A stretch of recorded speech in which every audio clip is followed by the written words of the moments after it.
Well, good afternoon, everyone. I'm Dr. James J. Williams, Chief Warrant Officer, Fire, retired United States Army. Today is February the 2nd, 2025. Can you believe it? Just 1 year ago today, we had our first Rising Above the Fray family reunion, if you will, of our cast that have joined us today. It was moderated by Nicole Woodyard, who has had another life change since then, and she'll tell us about that when we go around the room. She did an amazing job moderating that, so let's kind of give her a hand for an amazing job last year. If you haven't had a chance to see it, I happened to take a look at it just days before coming aboard today. The full hour and 34 minutes, very impactful. And I'll just say, what a difference a year makes. So we're going to start off light. Let's just get a temperature pulse around the room and see how everyone's doing here. And how has your life changed and what's happening in your neck of the woods. And I am going to start with, I'm going to try to do as best I can like Nicole did, but in my own way, I guess. Les Young, how are you doing, sir? Hey, blessed beyond belief. But I have to tell you, it's really a blessing to see everybody. Like you said, a year. I mean, wow.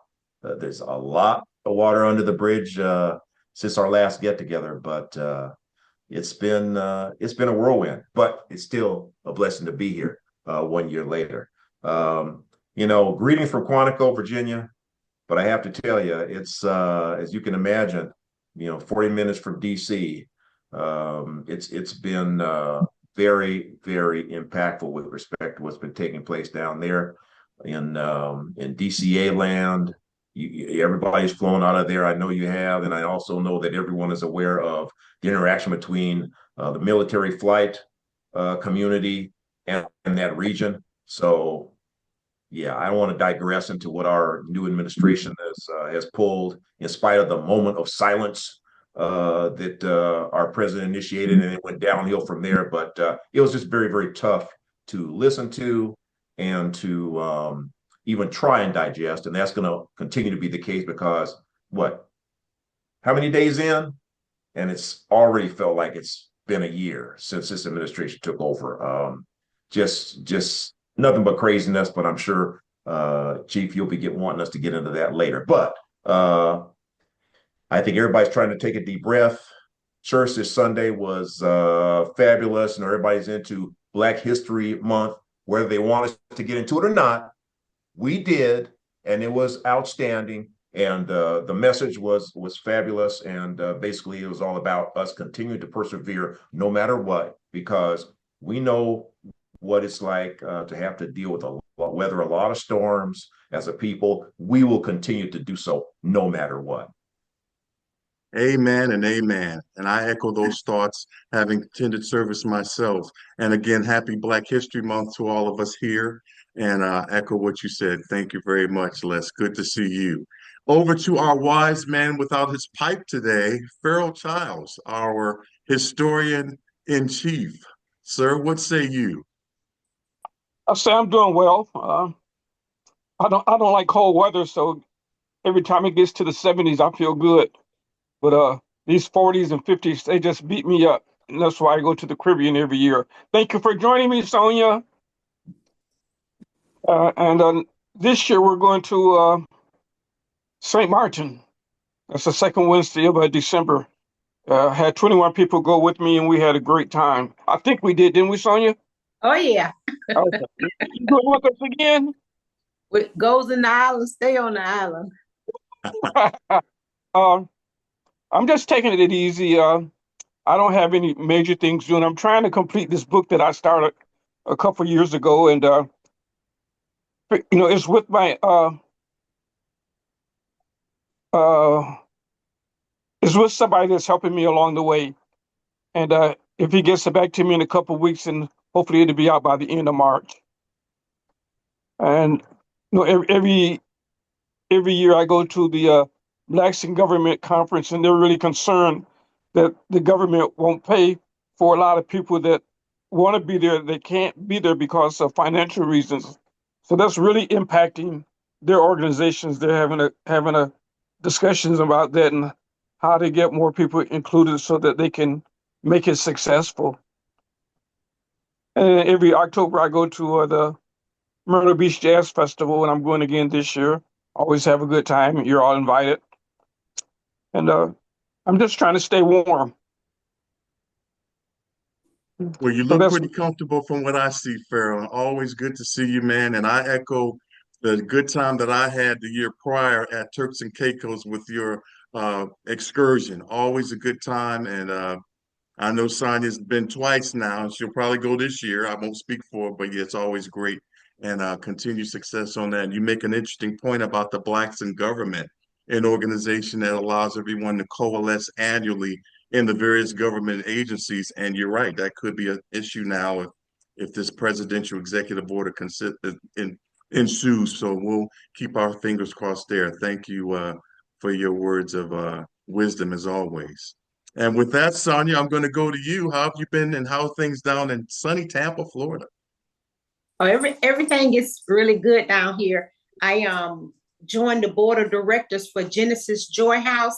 It's a homeless shelter for female veterans, and it's in Georgia. They don't have one any other place in close to me. So I went home and I'm building them a boutique. I ordered 3 big sheds and I'm gonna decorate it inside. And what I don't want them to have to do is go to the Goodwill or Salvation Army. I want them to be able to, get the items they need right there at the homeless shelter. Because me, I just, it's touching to me to see people like that and see how actually we were affected by that grant that, because we get grant from partial the government, the VA. So it was a little touch and go at that time. And I'm glad that's not a problem right now, but it taught us we need to get private grants instead of government grants. And so I'm learning a lot about this board of directors thing. And I think it's a good thing for the females. We have 8 people. We can only take 8. And the good thing about it is we have one that if a family is homeless, then we can take them also. But it's always full. And what we're doing now, we're trying to teach them how to go to work, learn how, coming off the street, they wasn't bathing. It was, if you ever get a chance to go, because I'm going all the way up to President Trump on this, inviting him to come to this to see how veteran females, and I know there are a lot of homeless shelter for males, but females, it's not. And it's really touching. You will really be touched to go in there and see how those females, they want to do better, but they can't do better. So we got to help them be better. So I'm really into that right now. Kind of put everything else to the side and just focusing on that, getting that where I would like to see it. And they said if you want it done, do it yourself. So that's what I'm gonna do it myself. That way I know it'll be done right. Amen. But other than that, Amen. I'm doing good. We sold Rising Eagle. So we will keep the name, unfortunately, but we haven't found what we're looking for. We're no longer doing selling. It's too hard on my shoulder. So and I'm not no young chicken. So we're going straight to motor now. So we're searching for something, but it's got to feel right, for me, since I'm the captain. But other than that, everything is going good here, and my mom is doing good. Finally got payoff from the fire where she lost everything, and we're still going through bits and pieces of that, not excavating the land and stuff. So everything is going good because God on my side, I can't complain about nothing. Isn't that the truth? Well, you're looking well. And just so impressed that even after retirement, it seems that none of us never really retire. You're still busy. And let me just take this opportunity again and shout out the women on this crew. And again, big shout out to Nicole for not even insisting, but just asking, can you include women in this effort of rising above the fray? And look what has happened as God's grace allowed these women to give their perspective of what they're doing both before, during, and even after wearing the uniform. So again, thanks, Nicole. And again, Sonia, glad to have all of you on the team. And I know Ida's not here as well, and we want to give her homage as well. So thank you, Sonia. Again, you're looking very comfortable there. Now, you don't want to rupture your shoulders anymore than you have to. I'll just ask one more question. I remember one pic you sent out where you either had a large cabbage or a large yam. Are you still gardening?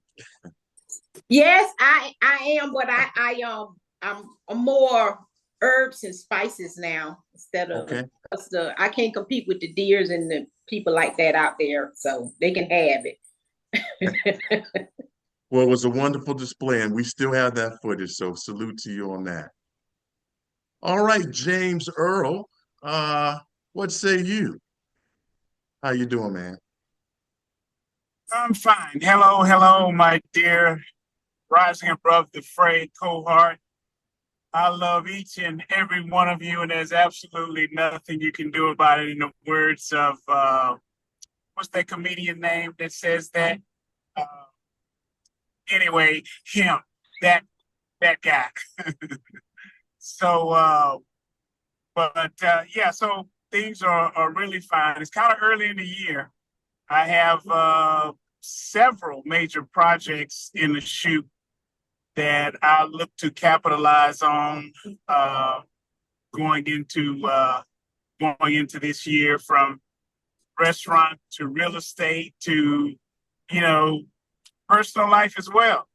So it's all been a blessing, and God has favor on me. I see that, I know that, and it's really been a blessing to be here, just to be here. I'd like to echo that sentiment you said about the ladies. Our lady cohort is important as well, and I want to say that I want to know that y'all watched that movie from Tyler Perry, 688. That movie, along with, I'm, in case y'all don't know, I'm a mama's boy. And my mom is my life, and I always say she's the real soldier in all of this. From how she worked at a sawmill and all of those things to care for us when we couldn't care for ourselves. So kudos, ladies, and many more. But all in all, restaurants, real estate. I spoke with a warrant officer cohort of mine in the DC area, Michael Gamble. He was there at our celebration at National Harbor, and he said, I got a bunch of ideas. I need to do a white paper on them. And I'm carrying around these ideas that I think, and he also thinks, but they're good ideas that need to be brought forth. So I'll be working on several white papers to some to better society, some to help educate those who are looking to be mentored. A lot of times when I talk to folks, they're really moved. I went in to check on my bank account, but it was my son's who's now on active duty. He's 21. It was a minor account that had some money in it, and I'm like, why is this money coming out of my account? $30 every pay period, and it was for his minor account, and I didn't know that. But in talking to the banker, about the military, and he was in the military, and then he got out, and so on and so forth. And I went up to the same bank to get some money out, and he said, "Hey, you changed my life." I'm telling you, I was not expecting that. And this was just some idle chit chat for me to check on my bank account. That ended up being my son's minor account, who's not a minor anymore. He's 21. But you never know how God is working and how He sends people to take care of other people. And I've been listening to God going into 2025 to make sure I make some of the right decisions going forward. So yeah, it's been a blessing for me. I have quite a few things going on, and I need to get those white papers where I need them, and see if we can move. And then, working with the HBCUs around the country, there's a lot of horsepower in those HBCUs. You got a lot of folks in academia, engineering, human resources, all facets of engineering, chemical engineering, architecture, business, finance. We must leverage those resources in our HBCUs. And that's where I am, because you can rattle off all the inventions that Black people have done. And one thing I want to do a white paper on is to follow the breadcrumbs. That's right. Of That's right. Black inventors. Put them in an app and be able to call on that app on those inventions to where present day folks can look and see what Madam C.J. Walker did, what Marcus Garvey did, how he went about getting a ship, how he went about that, and put all that in an app to where you could just call on it from your the information highway is in your hand now. That's it was true. in a room. It was in a room, in a building, in a room, from a room to a desktop, from a desktop to your front pocket. So, And that leads me to chime in to say that we're going to talk about solutions of what we need to do, similar to ones you've just described, JD, which was excellent points you raised. I just want to just remind me of a couple of things. First of all, you mentioned Marcus Garvey. I want to give a special shout out for Biden for finally pardoning Marcus Garvey. If you hadn't heard that news, that was monumental. I was a big follower of Joe Madison on the XM radio station, and he did a lot to help. Joe Madison is a news commentator, has been in the game for decades, born in Dayton, Ohio. Unfortunately, made transition a few years ago, but he was a staunch advocate of having Marcus Garvey's name cleared. And if nothing else, that final action that was done, one of the final actions that Biden did was to pardon Marcus Garvey. So that was huge. The other thing I want to mention is something that you said about taking your ideas and putting them to paper in the form of a white paper. And I'm sitting here, I'm looking over here at Les because I think he knows where I'm going. Had I not started this idea of creating a scholarly paper on what warrant officers can contribute, that not only comes from what we've done, but scholarly research that shows why many African Americans did not make certain ranks and how certain people were treated differently, even though they had the same rank structure, had different positions, even though they had the same rank structure, and how far we've come now that that's possibly being, I don't know, on the chopping block. So as we think about DEI, my question becomes, what happens in the military, which is already small percentages of us there? Will that apply as far as executive orders there as well? I don't have the answer to that. For those that have a perspective on, we'll talk about it. And then last, I just want to say, thank you, Les Young, for journeying with me, man, from the beginning till now. From that interview of you sharing your story, which is now documented as a scholarly research dissertation that still gets read. I get the monthly stats of people all around the world that have still pulled that dissertation out. Till now, this documentary, and you have been in that journey every step of the way. So that just brought back something when you talk about taking an idea and furthering it.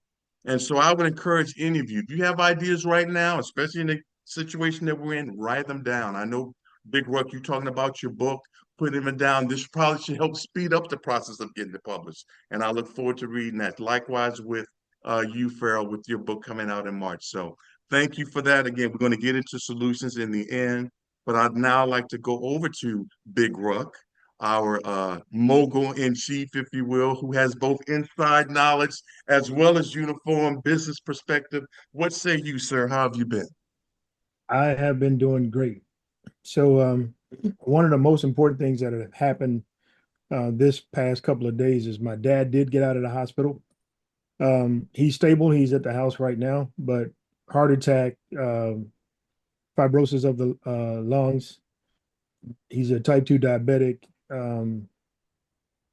a kidney disease stage 4, and hard-headed, extremely hard-headed. So I've been having to deal with that. Been at home for 3 weeks, backwards and forth. So still pray for him and for my mom, because my mom still has some stuff she has to go through as well. So, but that's the family thing.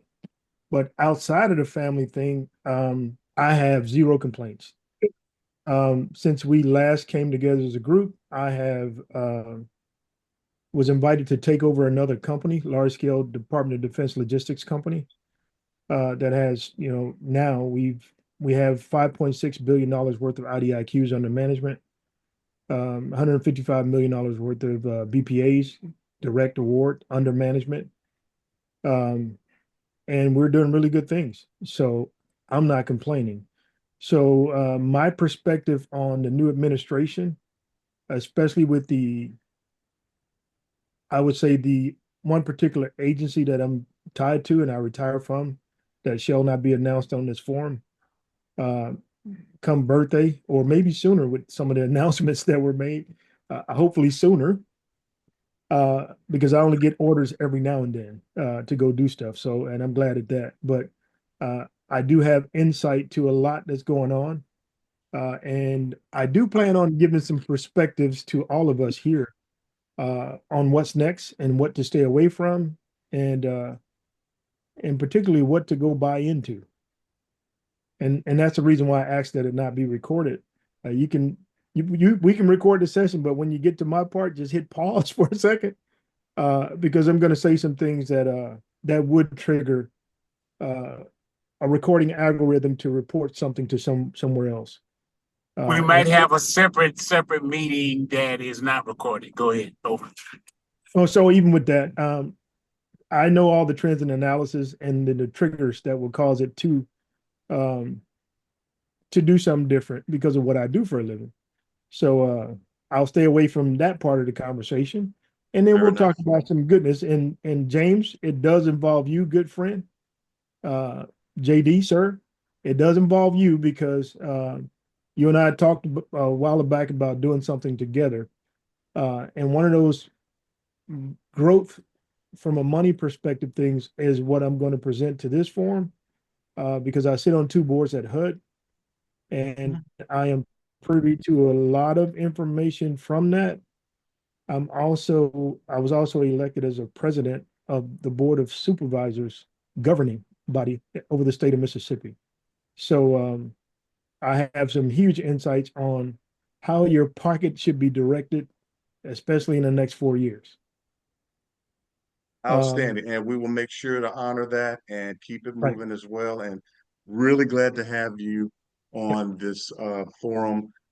I will say, as someone who personally experienced some of the challenges that you described from your dad, I'm a living testimony of what God's grace is. I think we all know what that is. And I'm here still talking to you about it with the energy that I have left to do it. So prayers to your dad, your mom as well, for being that support system. I totally understand, and I appreciate your perspective.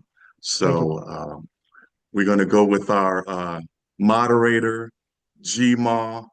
boss lady in chief, none other than Nicole Woodyard, grandma, all of the things. What say you? It's really good to see you. Well, greetings, everyone. Happy New Year. I have been in touch with several of you outside of the last time that we spoke, but it's good for us to gather and see each other again. Sonia, I have to do better with staying connected with you, and I promise I will do that. Just to do a quick recap since the last time, of course, you guys know that I had my little nugget, my little muffin. She's back there asleep. You might hear her snoring coming through, but I decided to pop up and spend some time with her. She's actually about to be 1 in a couple of weeks, so I'm loving that new role in my life. I also have since just passed my 7th year of being brain tumor free.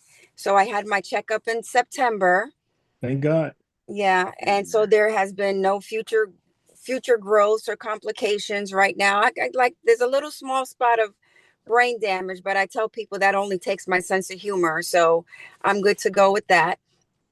I also started working a regular job, but it's part time on call, which is my perfect schedule for me. I actually teach leadership and coaching leadership fundamentals with a company. And right now, my primary customer is the Army Corps of Engineers on the West Coast. So when I do work, my travel months are between May and November. I travel to the West Coast about once every 6 weeks for about a week at a time. And then that's it. So that's what I'm doing with that. As far as what I'm doing with the warrant officer stuff, I'm still involved with the local and national chapter. I still attend every year the annual meeting of the members. Last year was in Augusta, and we had a pretty good turnout. And next year is going to be in JBLM. So it hasn't been on the West Coast in a while. And then the following year, it's going to be in Pennsylvania or Delaware. So just keep that in mind. It's going to go this year, it's going to be JBLM and then back to the East Coast. So whatever, if there's some coordination and planning that Rising Above the Fray would possibly want to do, we kind of get some timing in there. And I'm going to be on the planning committee for the one in 2026. So sooner than later to get that agenda put in there if there's any interest in being put on that schedule. And then there's one thing I want to bring up just very quickly, and then I'll pass it back over to you, is that last year for the warrant officer birthday, the 106th birthday, I collaborated with the local chapter and we put out a GRIT t-shirt, which stood for growth, resiliency, impact, and tenacity.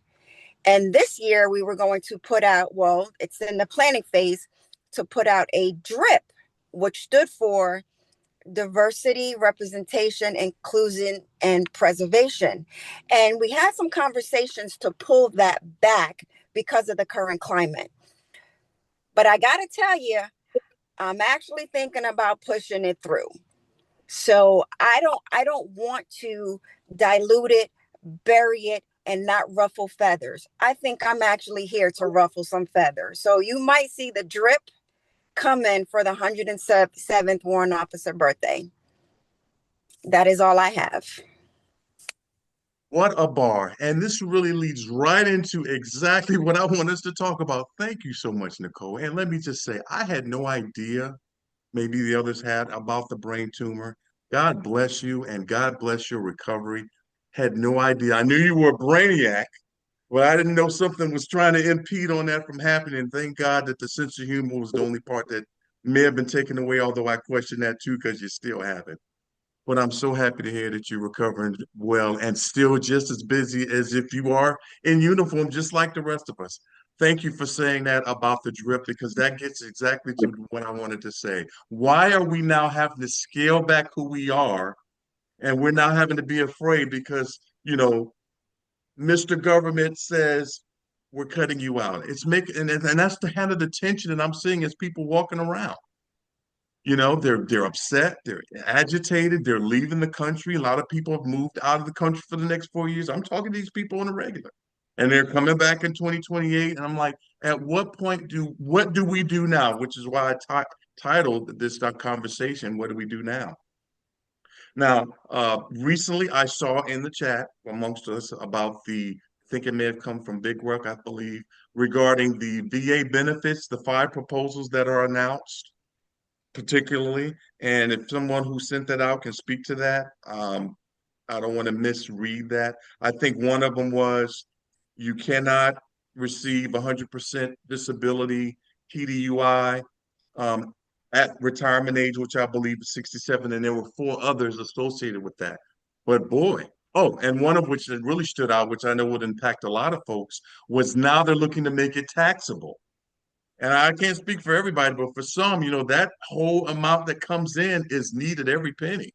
Not to mention they deserve it. So thoughts on that? So can I start off? Absolutely. Okay, so my I'm going to give you my thoughts, right? Yeah. So my thoughts on that, and I'll use the word thoughts very loosely, but my thoughts on that are, it's not going to come to fruition. Okay, and if it does, by chance, if part of it comes to fruition, sadly to say, there's going to be some disturbance in the atmosphere that's going to cause a bigger problem.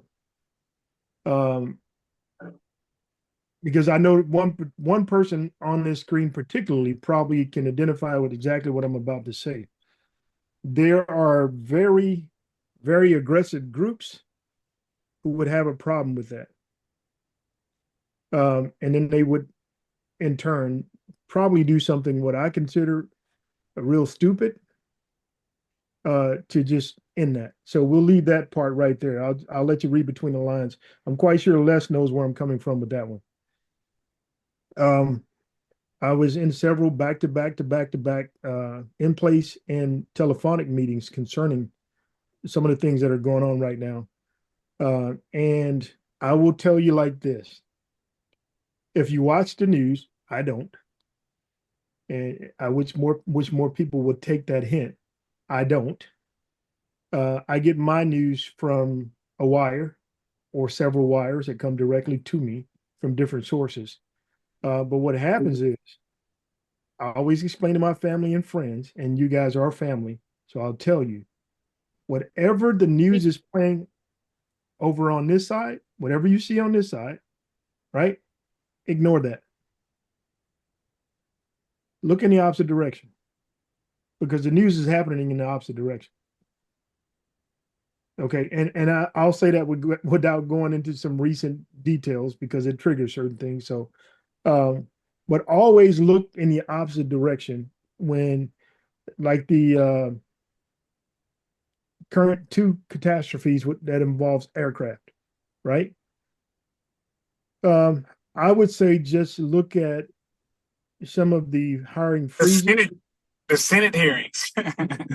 That too, but look at some of the hiring freezes in that sector, and just look at who's pushing what agendas.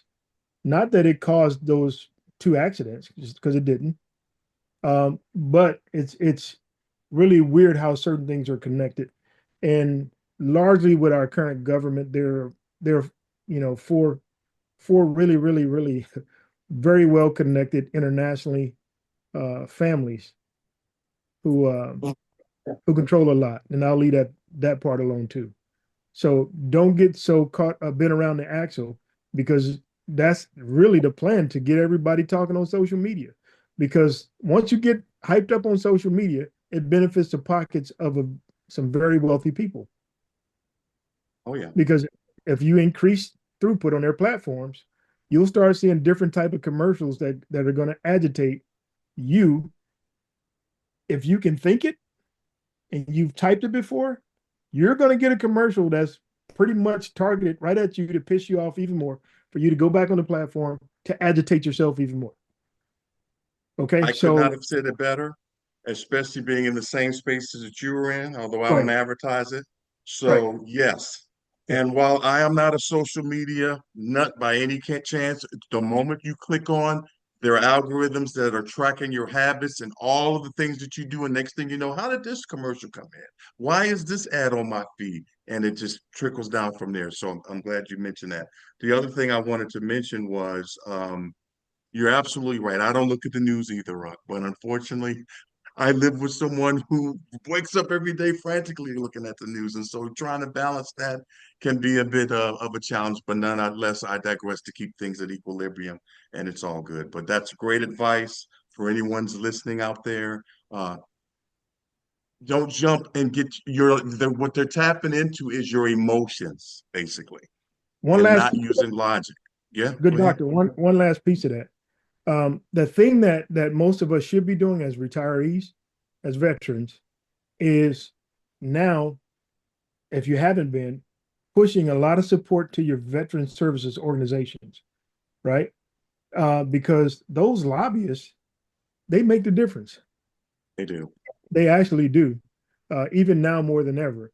Yeah. Because when you put someone that's not qualified in the top military seat, that could cause some problems because now the Let's personal. pause that for just a second. I'm going to get to that because that's something that's sure it's going to take quite a bit. But yes, that is for all the 4 stars and any of the stars in between. Yes, that. But let's hold off on that Okay. because we're going to get to that.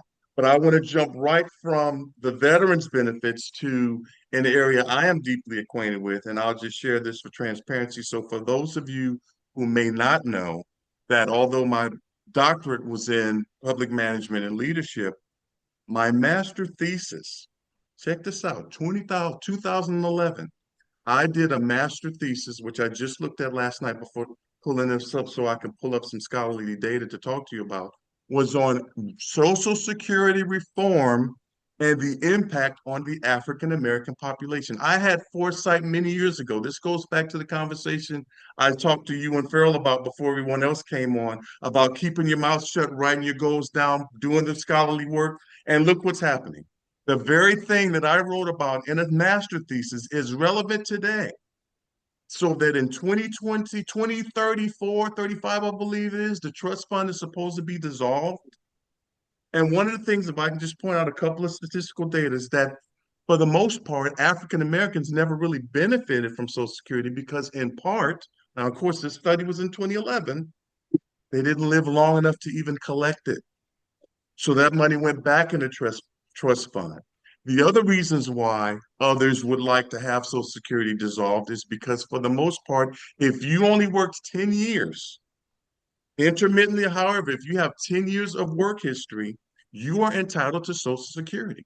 100, and it's disproportionate by virtue of income, not by virtue of race or ethnicity. So this affects everybody. Point I'm trying to make is that it's something called the Bend method, BEND. I'm not going to go into it now, but look at it. It's a chart that actually proportions how much you get in Social Security when you turn 62, 67, and 70. The numbers are clear. They have never changed.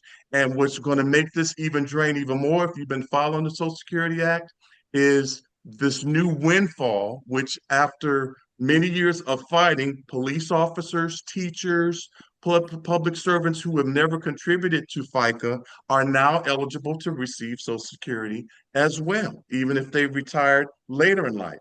I'm not saying it's fair or unfair. I don't have a dog in this fight. I do believe personally that if you've contributed, you should receive something. But the point I'm really trying to make is that that is going to drain Social Security even sooner than what was anticipated before that windfall act went into effect.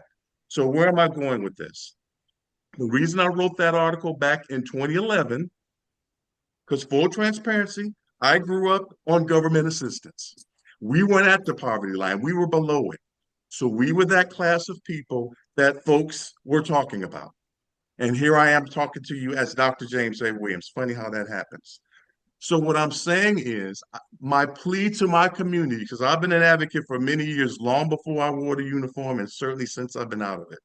We need to start thinking more than one income stream. Social Security was never designed to be the end all. That was back during the greatest generation.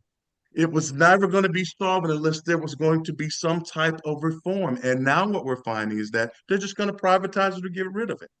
So now you're finding that those people that were relying, mainly our seniors, my mom included, receives SSI, full disclosure, very small check per month, and that's how she lives. Many like that of all ethnicities are finding themselves worrying that how are they going to live? How are they going to pay their bills? And so my question is, since most of us are at that age, and I happen to be the last part of the baby boomer generation, having just turned 60 in 2024, having been born in 1964, what do we say now to our younger Gen X's, Gen Z's, who may never see Social Security because the other problem being there are not enough workers to help fund this, and therefore they may never see it. What can we say to folks about saving? And before you answer that, this is where I hoped Super Dave would come in because this is exactly the work he did once he retired about helping people financially secure themselves during retirement. Go ahead, Roy. So I can tell you what I do. And I'm from, and I'm currently sitting in one of the most impoverished counties in the state or in the U.S. So Sharkey County, Mississippi, of course. And I've, of course, been home for 3 weeks. So one thing that I do with my foundation being headquartered here on purpose is teach, mentor about money and the proper usage and the proper places to put investments in things that won't lose money and setting up trust. And that's the key. Most of us lose our worth because we don't properly establish wills and trusts. Right. And so I teach that. And then one of the other things is entrepreneurship. So I said I had something to introduce to the group here, that if you're not already a multimillionaire, that will make you a multimillionaire by the end of 2025. Right? What was that? No. You're spot on, Roy. And just to add to that, going away, if the BRS system in the military, they're going to what they've done away with regular retirements, and you're paying into a system now that, same thing with in Detroit. In Detroit, you could go to work for Detroit, and once you retire, you on that payroll for the rest of your natural life. And they had to, get rid of that as well. The Bell system, Southwestern Bell, all the phone companies was, making all that money at the time. The railroad system is probably next, but go ahead. Right. So looking at the markets that are poised to continue to be strong, regardless of who's where and who's voted in where, if you always follow what politicians are tied to, you'll never go broke. That is a fact. And I'm just being honest. That's You a will fact. never No, go. yeah. Right. So you'll never go broke. I sit in meetings sometimes, and I'm not, it doesn't surprise me some of the things I hear. Black man, white man, brown, green, orange, or whatever. They don't care in some of those meetings. They just put it out. Right. And whether it's ethical or unethical, they still put it out. And we're talking about some of the, highest officials and families around the globe who just frequently talk about these things in the open. And when it pops up in some form of media that, you should have bought this 2 years ago, or you should have bought this 1 year ago, it doesn't surprise me because normally I buy it because the trends hit and the conversations hit, and all of that stuff is, and you have to teach our youngsters that all of that stuff is driven by certain subsets of America. You can't ignore Absolutely. it. Largely Black folks, we've looked at it and said, whatever, I'm not worrying about that stuff. That's for other folks. But you don't have to be filthy rich to get rich. That is actually right. And I'm sorry to take a pause real quick, but speaking of Super Dave, he has just chimed in on a topic that I'll happily repeat to get his perspective on it. Super Dave, if you're with us, let's hear you, sir. Can you give us a shout out hello just to make sure you can communicate and hear us well? Hey, hi family. How y'all doing? Can you hear We me? are well. Doing Okay. well, sir. Listen, Sorry I'm late, man. A lot going on today. thank you so much. I just want to say you couldn't have chimed in at a better time, Super Dave. We're actually recapping on Rising Above the Fray, the things we've done, and we are now on the topic of income streams. And I'll just repeat what I said earlier, and I'm happy to get you on to get your perspective. And that was this. I had mentioned that my master's degree was on Social Security reform and its impact on African Americans. In other words, that African Americans should start thinking about retirement beyond Social Security as an income stream. And one of the things we're finding is that the Social Security under this administration, Super Dave, is on the chopping block.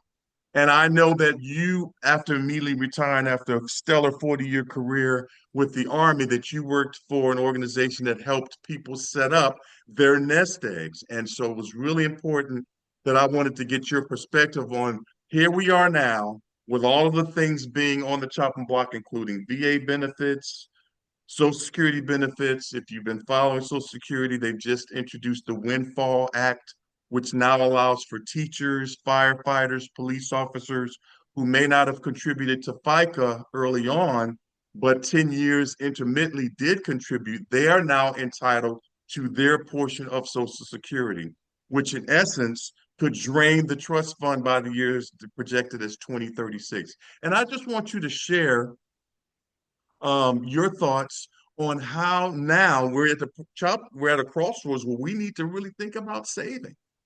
I know many people don't have, as they say, a pot to piss in and a window to throw it out, excuse my French, but the time is now. We're just weeks into this current administration, Super Dave, and already people's blood pressure is hitting the rooftops. And now the thing that they've been comfortable with may be taken away. I had mentioned that my mom, who's currently on SSI, receives less than $1,000 a month because she was one of those workers that was a worker. She didn't have pension plans, 401k plans. So what do you say to all those folks who are otherwise at a crossroads? And we're having Ida joining in. Great, this is wonderful. To share your thoughts of what you used in transitioning from when you worked helping financially advise to now where you are now, being a baby boomer, just like I just happened to be last year. Sir. Absolutely. Hey, thanks. First off, I wasn't privy to what folks have already chimed in on, so I apologize if I'm being a little bit redundant here. But I heard someone talking about young people, and that's really very important that we teach our youth about financial planning and financial literacy. Before I retired, I tried to talk a little bit about financial readiness and how important that was to soldiers, especially young soldiers. And, it's never really too late. You may not have done certain things that you should have done. It's never really too late. If nothing else, you have to, monitor what's coming in and what's going out. And of course, if you're young enough and you still have an earned income stream, then you have to make sure that you use that income stream wisely, and that is planning for the future. I was taught many years ago that Social Security may not be around when I get 65. So I never really paid attention to Social Security, to be honest, as far as getting it, and making sure that I needed it or whatever. Because if it's great if it's there, but you have to plan as if it's not going to be there, especially young folks coming up through the ranks, and even folks in their 30s. They have to plan today that it might not be around. And then when you do your financial planning, it has to be comprehensive. You just can't put a little money in the bank or whatever. I know I'm preaching to the choir here, but it can't be it has to be comprehensive financial planning, looking at all facets of it. And that's kind of what I did for several years before I started working for the government. So my next venture is probably going to be retirement. But, if you do everything right, and especially if you just join in the military and if you plan to stay for a career, if you do everything right, and what I teach is there's no reason why you can't be a millionaire by the time you retire. Now, if you don't, for like us, some baby boomers out there that do the right thing, and that's okay. I don't judge. But I always say, hey, just wherever you're at, just take a look at where you are and look at what you need to do to go forward. So that's what I say. Dave, you couldn't have come on at a better time. It is always a pleasure having you on. Your words of wisdom is not just for us who are more seasoned and have hopefully done those things, but this is for those persons who don't have any advice, whether we're retirees of the military or not. People need to hear this. And that brings me to Ida Tyree Heish Hill, our Esquire in Chief, who have just joined us. Ida, how are you? If you can hear us.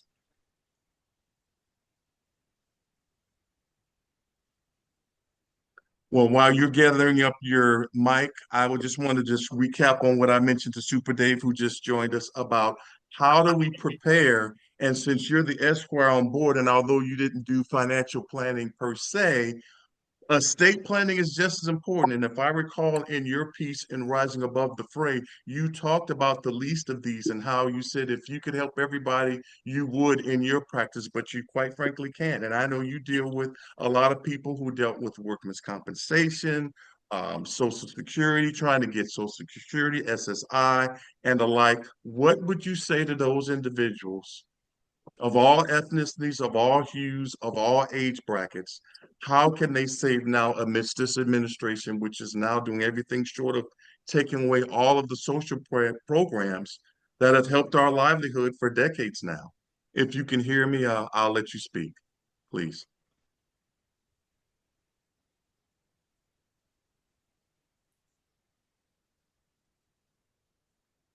So Ida, if you'd like, you can try to chime back in. I don't hear you.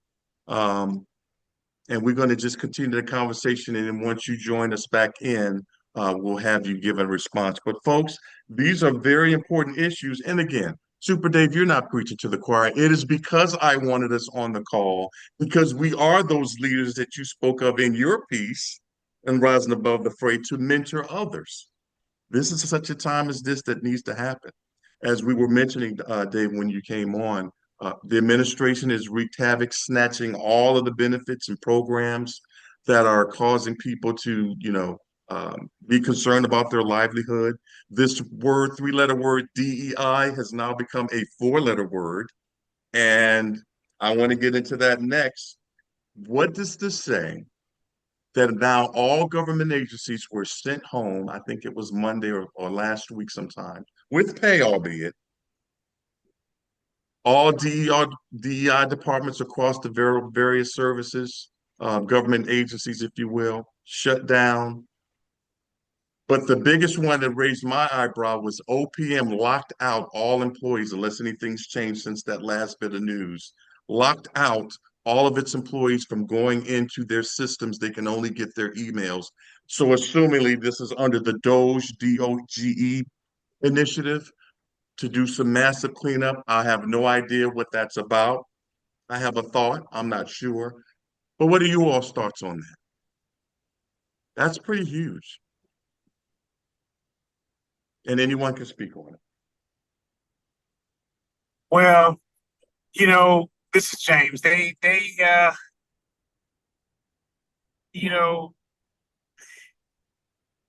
he ain't coming out of office, and they're already bumping up against the ceiling of the Constitution and changing that Constitution. Al Sharpton said that they have to change they have to get 2/3 of something. There's some political processes that need to be met before he can go do 3 terms. But to know that MLK Day is not to be celebrated, and all those, American, all of the different Hispanic Day, you name it, on that list that I sent on the email was the same email that I saw on the news. And I'm like, wow. But it's coming fast and in a hurry, and there's other things out there. I mean, to know that Snoop Dogg played at his inaugural celebration, and some of the other artists, black artists, were Nelly, were were at, Nelly being were one at of them. that celebration. But I mean, they're just doing their job. They don't care who's paying them. Thank you for You know, saying that, JD, because when that happened in his first term, and I think someone of artistry, I think her name was Chrisette Michelle, an R&B artist, she got dragged for that. And I don't think people understand that paying your bills, and I don't have a dog in this fight. Let me just say that I'm a neutral party in this, but paying your bills to do your job, and now we're seeing that 3X fold with the likes of Snoop, Nelly, and I think others at his second term in this inauguration speaks volumes that doesn't mean that they may align with their value system. Again, I don't have a dog in the fight, but we don't really know. So I have stopped. In fact, I try hard not to speculate what we think, but we don't know why they are aligned with themselves for so entertainment purposes. so That's just my thought. so Go ahead. is that what we've come to now? Because before we stood on principle, and they stand on principle. And what I mean when they stand on principle, they say, I'm not serving in Barack Obama's cabinet. That I ain't working with no Negro. I mean, they standing on a principle. They don't care, about any of that. So, you know, should our artists, make a stand and say, no, I'm not going to do it because I don't believe in who you are and what you stand for. Before I I don't let know. Rucker answer that, let me just chime in and say, I hear you, but I think if I were to play devil's advocate, which I often do, when we wore the uniform, guys, we served under many presidents, not the least of which we may not have voted for all of them, but we still had to serve as uniformed citizens for our president or commander in chief. Now we are free citizens of this United States of America. And that is part of the beauty of freedom of speech, freedom to do and choose who you want. Even though you may argue, why should I don't know, some of the riots that take place, some of the organizations that don't like people of color march down Washington. We don't like that either. But again, to play devil's advocate, they have a right to do it. So does the entertainers still have a right to play and do the things that they are called to do for music, even if they don't agree? And again, I don't have a dog in the fight, but I just want to put that out there that sometimes, I'm not saying anyone in this group, but I think sometimes maybe we can be a little too hypocritical without really taking a look in our own mirrors at home for things that we may have known, yeah, not making judgment, but things we may have had to come to grips with later, but this at the time we just don't know. So I would answer your question by saying, no, we should never compromise our principles. But at the same time, I recall just a few years ago when we first started this effort with Rising Above the Fray, and I said vividly, why don't we start our own African American Warrant Officers Association? I got pushback. And the pushback was, no, we need to join the larger Warrant Officers Association and merge forces. We all should come together. And I didn't disagree with that. So I left it alone. And here we are, 2025. And I just wonder, for those entities where we should come together, is now the best time that we really need to start digging deep and thinking, why not create our own? I mean, let's not kid ourselves. If I were to rely on sponsorship to get this Rising Above the Fray off the ground, it would never have happened. It would never have happened. I had to literally use my own resources to do that. And I'm happy that I did. This is not a brag or a flex, it's a fact. So the point I'm making is that sometimes we have to use our own resources to get the job done. So to the point where you mentioned, JD, just a moment ago about taking your ideas and making white papers, you need to do that immediately following the Zoom call. Start writing. That's everybody here, and that's anybody who's listening. Let's stop talking about it and be about it. And that's why early on, before we started the Zoom call, I said to my comrades that was on the call, I says, listen, one of the things is that I'm very unconventional. And part of the reason is because trust is big for me. When you start yapping off things that you want to do and things don't happen, people look for that to happen, and then your credibility is lost. But when you don't say anything and you step out and you present products, then people are so surprised, then you start to get your respect. Not that you should have not had it in the first place. So the best way is to not say anything. Keep your sphere small. And I know I'm getting off subject here, but I'm going somewhere. That's a part of a solution for those listening. Write your goals down. Keep your lip tight into who you share with, particularly coworkers.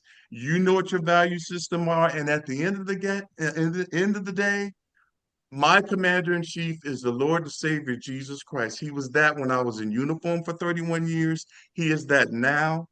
He was that during my illnesses, my recoveries, and I'm still here today, and he is still that. Will I also respect the administration in the White House? The administration in the White House, yes, I will, because that is what we're supposed to do. But we know that there are bad actors everywhere, so we should not get hung up on who's in the White House. Not this early, guys. I know that there are unprecedented things happening within weeks, but we should not take blood pressure pills every 15 minutes because we've seen something else that has been taken away. DEI, VA, Social Security. What we should do is get our ish together, start looking at our household, looking at our budget, looking at our family, which is why I was hoping Ida would come on, and I think she's coming in right now, because I would like her to talk about how do you plan for your estate for the that God has blessed you with right now, your home, your assets, your businesses, your nonprofits. And so, Ida, if you're here, first of all, thank you for joining us. I was just talking, saying how happy I am that you've come and joined us because there she is, Ida Types, Hill Dixon with her law firm in the back. I love it. Thank you for joining us. How are you doing? I'm fine. I apologize. And then when I was trying No, to get on, I had all kinds of difficulties. I'm that's sorry. okay. Thank you, Your time is Sonia, and thank you, Charles.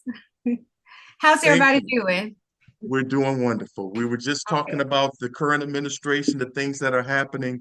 And since all of us are seasoned in our own right, I wanted to get our perspective, not just for us, God has blessed us, but how do we give back to people who may be watching this once we air this? Rising above the fray and beyond. What do we do, or where do we go from here? And Ida, because you're the Esquire chief on this panel here, I wanted to get your thoughts because I know that in your piece in Rising Above the Fray, you talked about how you were helping the least of these, as you put it, people who didn't have, that needed help getting social programs like SSI and Workman's Comp. And now they're finding themselves, at the crossroads of how they're going to pay their bills, how are they going to eat. So what would you say to that person out there who panics, want to leave the country, whatever the case may be? How do they prepare now, financially, legally, in terms of doctoring, in terms of their documents, saving things for their loved ones so that probate court doesn't come and snatch? Because even though these conversations have happened for a long time, there are still those out there that have not planned a thing. They live every day with their fingers crossed. So what would you say to them? I'm so glad you mentioned that because I'm very, very heavy on estate planning and also will preparation and all of that. And that's basically what I generally talk about when I talk to groups. I would say, more than ever, even if you've been ignoring the times I've talked about this, you need to stop. You need to stop ignoring it. You need to start planning. We don't know what it's going to be like. We don't know if we stand the chance of losing some things. And then there's this area of law that a lot of African Americans have not been utilizing, and that's establishing trust and things like that. And I would talk with them about that. And I would say that everybody needs to have an estate plan. Everybody needs to have an estate plan. We don't know what would happen. We don't know what someone would try to take from us or whatever. Just need to have an estate plan. Need to have it where there's more than just the individual, you or the owner, that knows where something is, or that if you die, then there's no beneficiary that you or alternate person you have designated for that particular property and all of that. I think that we should really be looking very carefully at that. We should be looking at who we want to pass things on to, and all of that, literally making sure that we know where our deeds are, because sometimes we've owned things for so long and we may not have the deeds in a safe deposit box. But let me just say this one thing about safe deposit box: you can have something in a safe deposit box, but if no one else has the key to it, and I've had this happen several times, people die and they got the will in the safe deposit box, you still got to open up their estate as an intestacy, because can't nobody get to the will, because they can't get to the safe deposit box, and they can't get it if they don't become a person representative over their state. So little things like that, which can turn into big things. Then, sorry, I went on a rampage. That's my area. No. I'm sitting here smiling because, first of all, you look fantastic. It is so good to see you. I think everybody here would agree. And more importantly, I'm smiling because I'm sitting here impressed that, if you don't mind, first of all, happy belated birthday. And you've admitted you're in your 70s. And to hear you speak so eloquently and so confidently about law with your single right behind, it's just so impressive. And I hope people that are watching this see what all the parts of America looks like, other than with the crap they may be looking at on social media. You need to look at every individuals who may look ordinary but are doing extraordinary things. Yeah. Thank you for that, Ida. And I just have one more follow-up to that. What would you say to the person that says, hey, I don't own anything. I don't have a car, a house, and people often think that they don't have anything, but they may not realize that that stamp collection, those collection of watches, jewelry, personal possessions could be a value that they may still want to give to someone. What would you say to that? I would say that even though you may think that you don't own anything, there may be, first of all, there may be something that you own that you don't even know you own. But even if you don't own anything, there still needs to be some kind of estate plan. I don't know. When I've had someone say that before too, but they may have a car and it may not necessarily be worth anything that much or anything, but then people still don't know what to do with it. Or there may be just one plot of land that may just be an acre, but still, is it just going to go to this state, or could someone else have it? Or I had a client that someone left just a little tiny little spot of land, and they didn't really think much of it. And then one day, major development was going to come. It was in play for that particular area. And just even though this may be a small something that Uncle so and so left you, now all of a sudden you see it's really worth something. So I say still have a plan, even if it's not needed. I usually tell my clients, have a will, but they may not have to probate it, but at least have it just in case. Again, thank you. And I just want to again shout out Nicole for, if it wasn't for her, I would not have had the pleasure of having these three female brain trusts along with the guys here as part of this Rising Above the Fray pass. So thank you, Nicole. Salute. And again, she didn't have to convince me. She says, I think we need to have women on the panel. I know that you had men in your dissertation. I'm like, pretty much say less. Who are they? And here we are. So thank you, Nicole, and thank you three for still rocking with me since the inception of this. You each bring a different perspective, and this is just amazing. So I'm going to wrap up now, but I just want to get some final thoughts on where do we go from here. So I'm going to take this opportunity, and Rucker, when it gets to your turn, when you want me to re-engage at certain points, I'll do that. I'm going to save you for last, sir. But I'm going to go around the room and I'll just recap. We've talked about Rising Above the Fray, the festival tour all of last year. It was a lot of fun, guys. I had a chance to go to Vegas, to Charlotte, North Carolina, to the DMV where I won Best documentary for the DMV. It was very special. But most importantly, I got to go to my hometown of Cleveland, Ohio, and the love and support that I got there, which I looked many of it on YouTube, was just outstanding. That this young kid growing up in government assistance, public education would now be able to come back and provide a public service about what I've done in my career and what others that look like me have done. Just outstanding. That to me, it was almost like receiving an Oscar, to be honest. And so this has been a fun ride, the accolades, the opportunities. As a matter of fact, as we celebrate Black History, I will be presenting, I think to someone's point, at a veteran organization here in Annapolis. I think it's the 11th, to a group of citizens, senior citizens who are all veterans at a retirement facility where I'm going to present the film Rising Above the Fray. And they are so excited. It's those kind of things that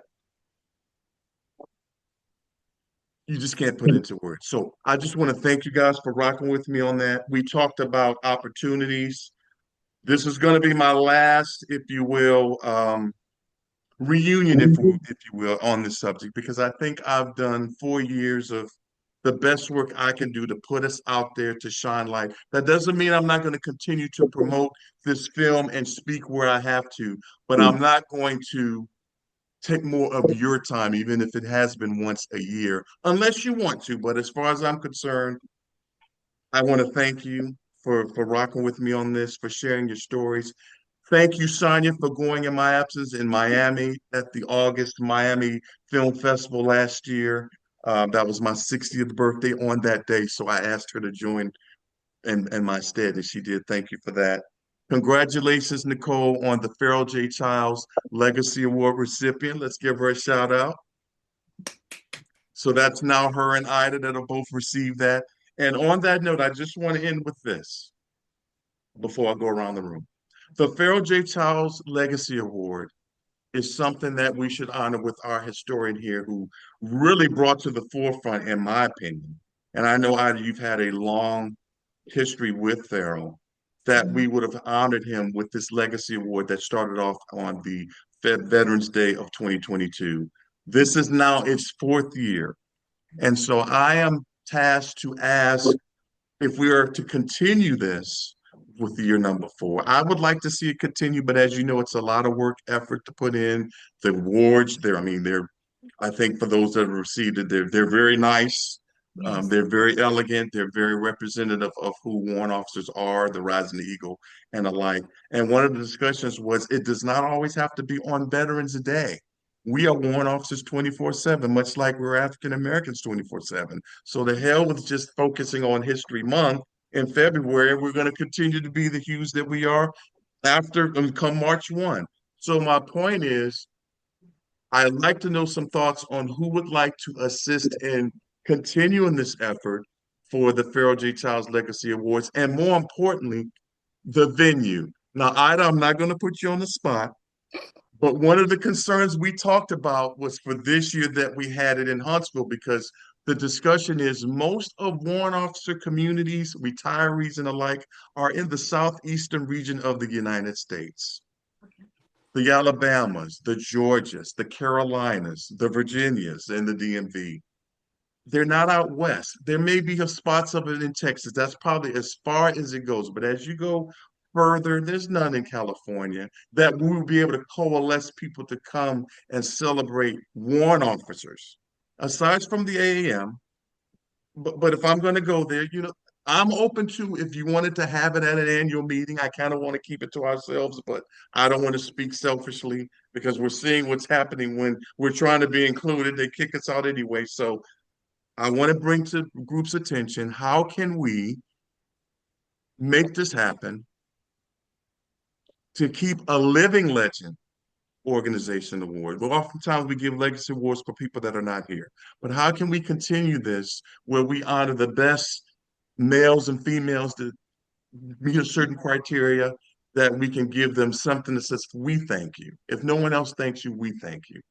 And for those who have attended, would you not agree it was a fantastic event, starting with the first one we gave to CW5 Cunningham? I mean, the guy almost came to tears because he didn't expect it.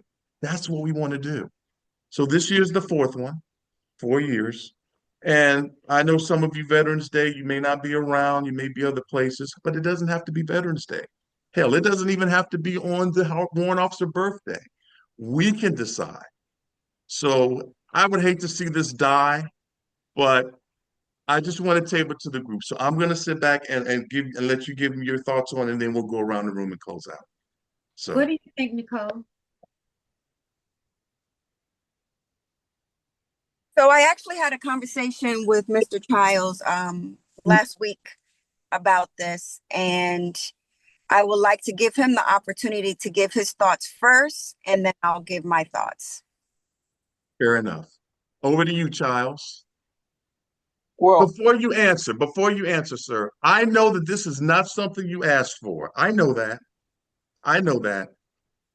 But you need to let people give you your flowers, sir, well, because it's you've done an about amazing job. So please, so go ahead. the So go other. ahead. Go ahead. The award isn't for me. The award is for other people.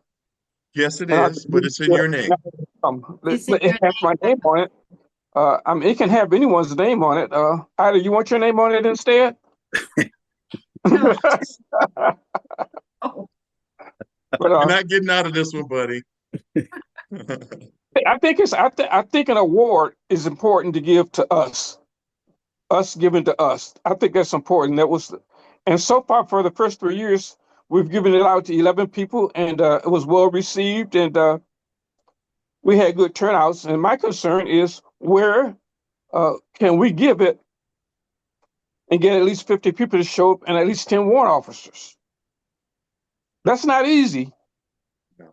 So that's the struggle. Logistics and financial. And And if getting I may people add, not to do people may everything, often, but to want to do a little bit. yes, sir. And if I may add, people often think, what's in it for me attending? Which I don't want to say it's selfish, it's their right to think that way, but wow, to be able to see something that you don't normally see, unlike a Grammys or a sporting event, this is unique to us. But yes, go ahead, sir. I'm through. Nicole? I'll lower that. So, okay, so couple of thoughts. Having been part of all of them, all three of them, the Veterans Day weekend is fine. It's competing against other. I'm going to go with timing and then venue and then recipients. If we do want to keep it closer to the East Coast, possibly adjusting the date towards the AUSA timeline, because a lot of people already travel during that time and they're going to be in that area. So that's an adjustment versus the Veterans Day weekend. Also, as far as the venues, they have been in places that have required some cost.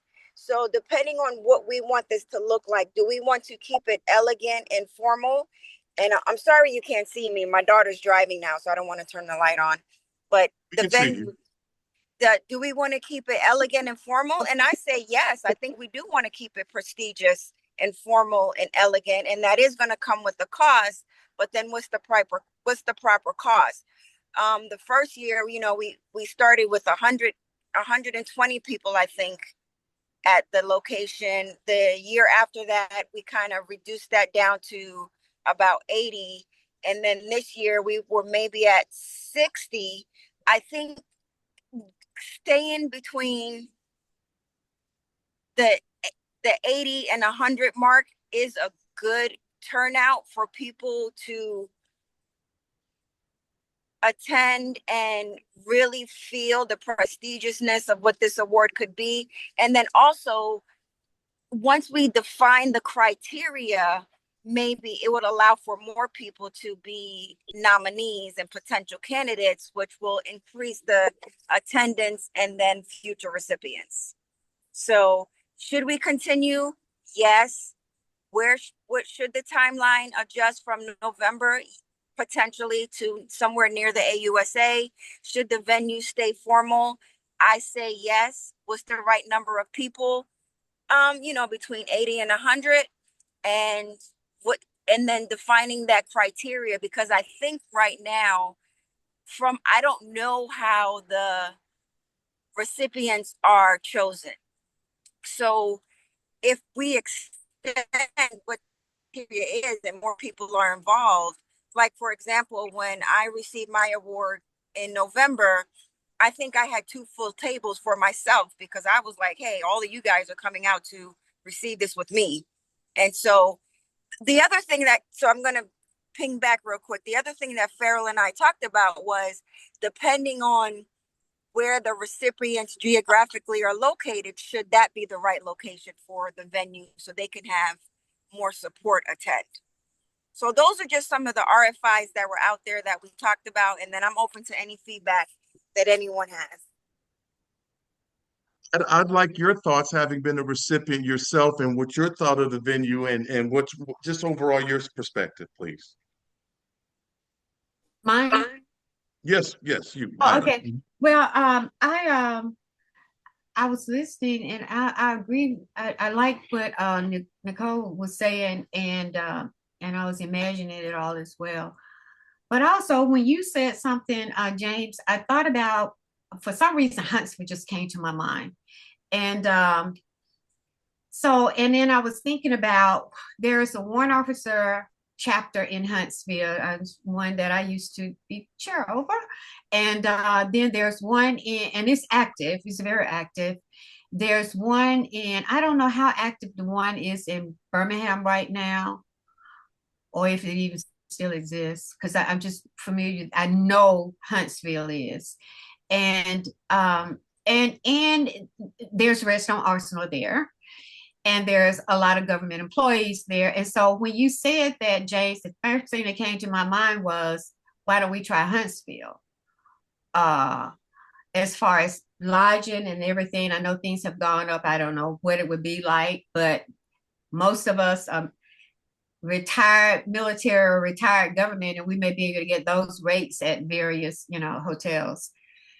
But one thing is for certain, though, that Warrant Officers Association there is very active. Thank you for that. And I thought Huntsville too, in part because, number one, I came down to there to witness how big a community it is, especially with myself, I believe Sonia and Haynes, when we went to pay our respects to, and God forgive me, let's take a moment of silence for our dear brother, Evans the third, who's not with us, but he's certainly here in spirit. Yeah.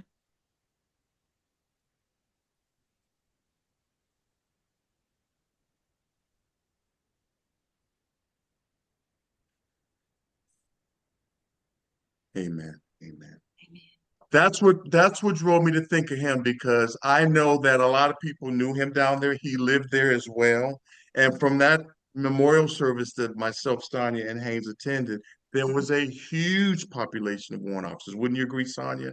And many of them retire and work there at the Arsenal, which is the government entity there. And the retired ones are very active. Very. Active. Mm-hmm. Absolutely. So I was thinking, if not this year, if certainly the 5-year one would be a way to do it. But I was thinking this year, because this could be the test bed for the spreading at a location like a Huntsville, and maybe it could possibly be a permanent location at whatever designated month and time we decide. But there, because you mentioned the new museum, which I've not had an opportunity to see yet, there at Novasol. Mm-hmm. It's almost equivalent to a DMV, but that's where the headquarters of all the training and so forth, not far from that area is. And that would be something for people to, if they wanted to sightsee and something like that. But more importantly, I thought of Evans, if I'm just being honest. And so I thought, Ida, since you were the closest, since I went and interviewed both you and Evans at the same time during my visit, that would be a nice way. And I never had a chance to formally meet his wife. I would certainly invite her to come and join so she can see what we're doing as well. Just my vision, but I didn't want it to make it about me, so I wanted to bring it to the forefront, and I thought of you. I thought of you. So I think Huntsville is an amazing location for all the reasons that Ida said. And if that's something that we can spread more awareness about this legacy award, I mean, it's the proper springboard for it. Yeah, I agree with you, Nicole. So I guess the question That's nice. becomes the time to do it.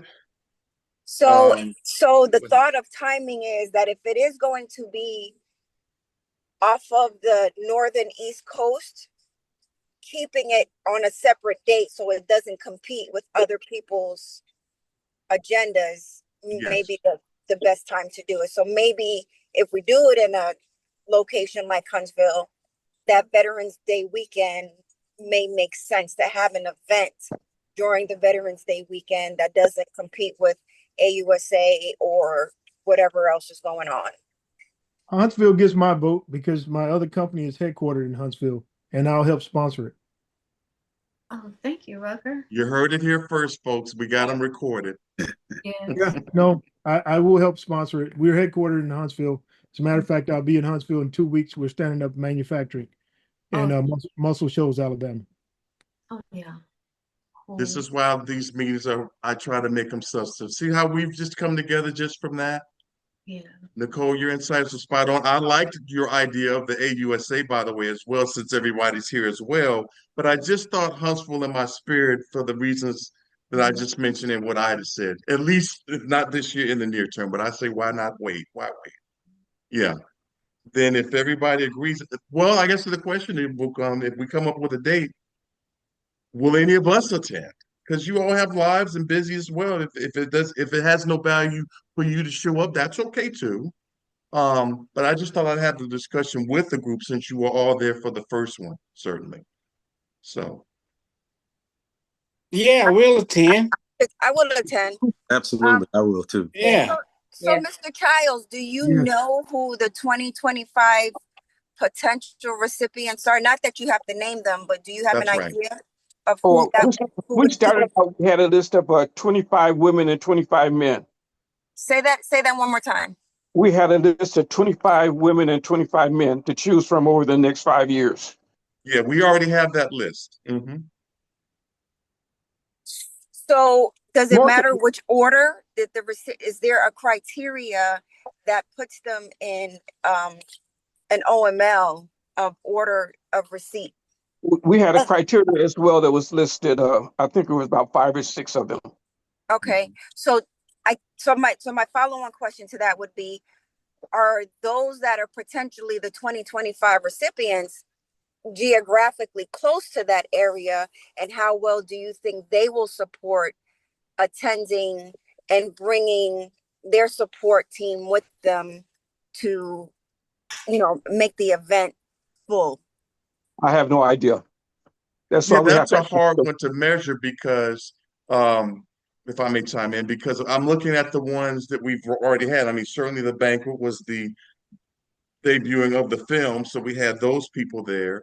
Then there was the event that, quite frankly, Rodney held under his Vets in Transition, which was his team of folks there.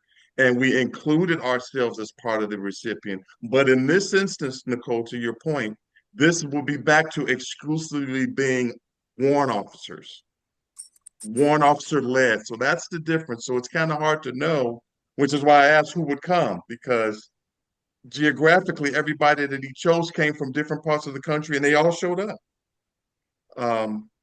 Right, Farrell? You didn't have to take out anybody, they all were there. Furthest away was probably Ida. Yeah, at the one And in that's DC. still in the southeast. And that's why I pointed to the Southeast region, because most of these people live or retire around that area. And I think Huntsville is a great pinpoint where everybody can just spider right into that. Just my thoughts, but I'm open to anyone else. I think everybody's already agreed on Huntsville, James. Yeah. Well, I'm saying so. So I was just answering the question where she's saying who would attend. I think if they're welcome to bring their families. So at this point, we're going to. That will pay their money. Yeah. Right. I was talking more in the sense of convenience and cost, because for those that, I think for the 3 that was at the 2024, everyone lived on the East Coast. So for them to bring family and guests, it was, what do you need? The keys? that for them to bring extended family or extended co-workers or extended associates. We're good. Let's roll with it, and whatever they have to do to, I are we have enough time to plan for it, get the plane tickets early? So actually, but we don't have enough time to plan. I'm talking from the planner. We're already behind the power curve on the planning, because identifying a venue, getting the invitations out, locking things in, getting deposits, getting RSVPs, we're already out of time. So I'm not speaking from us on this panel. I'm speaking on those that will be potential recipients, and them wanting to bring other people in and then confirming their possibility for attendance. So I don't want us to be overconfident in that and think of the reality of what it actually takes to plan something like this. Well, if I may chime in, Nicole, I think the first thing is, will the recipients themselves are available on the dates that which is what the next thing I was going to go to, is the dates that we decide, and make sure it chimes with their dates that they will be present. If they're present, I think everything else falls into place. Am I not right here, guys? Right. Even if they're not present, they'll do a video, and we'll say they're not here to. Right, but James, but JD, what you're missing the point is, they may say, okay, they don't want to be present, which means that's potentially 5 or 6 other people that's not present that would be there to support them, and then that cost increase. So you're not thinking, I think, what the problems behind the scenes that we see. Well, I see things too, having planned the first one. But what I would say is that if we know that they're coming, and I think, Farrell, you can correct me on this, one of the criteria is that they have to be present. Am I right, Farrell? That was one of the criteria, yes. Yes, they have to be present to receive the award. You cannot virtual into it. Having put this together from the beginning, so we didn't have a problem. Yeah, like I said, the first one was the gala, so that's kind of not even one to test. The second one, in fact, was through Rodney's organization, which he had his own entities, if you recall, since you were the mistress of ceremony there, and perhaps yours, which unfortunately I was not able to attend, would probably be the true measuring stick of what that post would look like, because it was its own warrant officer event, if that makes sense. It was its own warrant officer event, and the only thing on the agenda was the Farrell J. Childs Award, and it happened to have the smallest attendance. So that's why I'm saying these things, like I have been part of, not all the way planning, but involved in all of them. Yeah. So my feedback is validated just based off of the algorithm. So I'm not discouraging. I just want us to answer the questions. Well, excuse me, ask the questions that need to be answered, because we can't go into this with just hopes and optimism. We have to go in this with logic and facts. True. And what I would say this year, the most advantage we have, guys, is it's February the 2nd. In the previous ones, we've never started it this early. Am I wrong, Farrell? We haven't. It's usually we started it around summer, if anything. Around June or so. Right. We're months earlier than that. So I do feel optimistic, if I'm being honest, that by having the conversation February 2nd, Farrell has people in mind, we let them know, and then we can get invitations out as early as spring, I guess. Again, well, if you need me to lick envelopes, I'll do it. Right. But the invites are electronic, so that's right. Don't lick any 9-volt batteries. Oh, that's funny. Oh my God. Okay. Well, all right. Are we using parliamentary procedure? Because so I'm ready to make a motion. Let's make a motion. Okay, I move that we hold the next event at in Huntsville, and that a team be designated to determine where the location would be. That's the movement I make. That's the movement that I make. The 5 W's. Did you include all the 5 W's, Tyree? Well, No, I didn't do all the 5 Ws. No, not all the 5 Ws, JD. Don't jump ahead. We're talking about venue first. I second that motion. Yes, sir. All right. So it is agreed that we're going to have it in Huntsville. You Now, got the second part you of have that to carry is it, James. You have to carry it. All in favor? my apologies. All in favor? Aye. Aye. Opposed? All right, it's unanimous. Huntsville, Alabama for 2025 and perhaps beyond, but again, this will be the test bed year. You all agree? And we've all said that we're going to possibly attend. So that gets back to the date, because it is date specific and everybody's lives are different or whatever. So Go that ahead, could be another Go ahead, Charles. I have no suggestion because October is filled up for a lot of people. What about for you? Because you have to be there as well. I don't do anything but sit at home and do nothing. Mhm. Anywhere, anytime except the second week in December when I go to the Caribbean. So whenever you have it, it's fine with me. It's just a matter of getting on a plane. So how about we have that at another discussion, whether it's through the text messaging or what have you, but we have agreed that the next Farrell J. Childs Legacy Award will happen in Huntsville, Alabama. And I think the advantage we have, just to close this out, is we're planning this during Black History Month, which is unprecedented in and of itself. So we've got more time than we think. But Nicole is right. We don't want to sit and just be cavalier. So we'll go from there. You can even have it next Black History Month next year. I thought of that, but I thought maybe we would do that in 2026. Oh. Because you would be skipping 2025. I mean, unless that's what you want. I mean, but I think what Ida's talking about is like, let's start it this year. Wait, am I right, Ida? That's correct. And 2025. Is Veterans Day is close to Veterans Day not a good idea? Veterans Day is on November the 11th, and I was wondering like November the 8th or November the 10th. I'm going to take executive privilege and say, for me personally, while I've been it's not about me, number one, but I know my wife's birthday is the 10th, and every year for the last 2, she has joined us, which is why I didn't go last year, because it was her 60th, and we did not make it. So that makes sense. And then in that's Alabama, why. it's really pretty big, a bunch of parades and everything in Birmingham and in Huntsville, so it's probably not a good idea. But again, it can still go on. Well, we could go to those festivities and do something afterwards. But anyway, that's fine.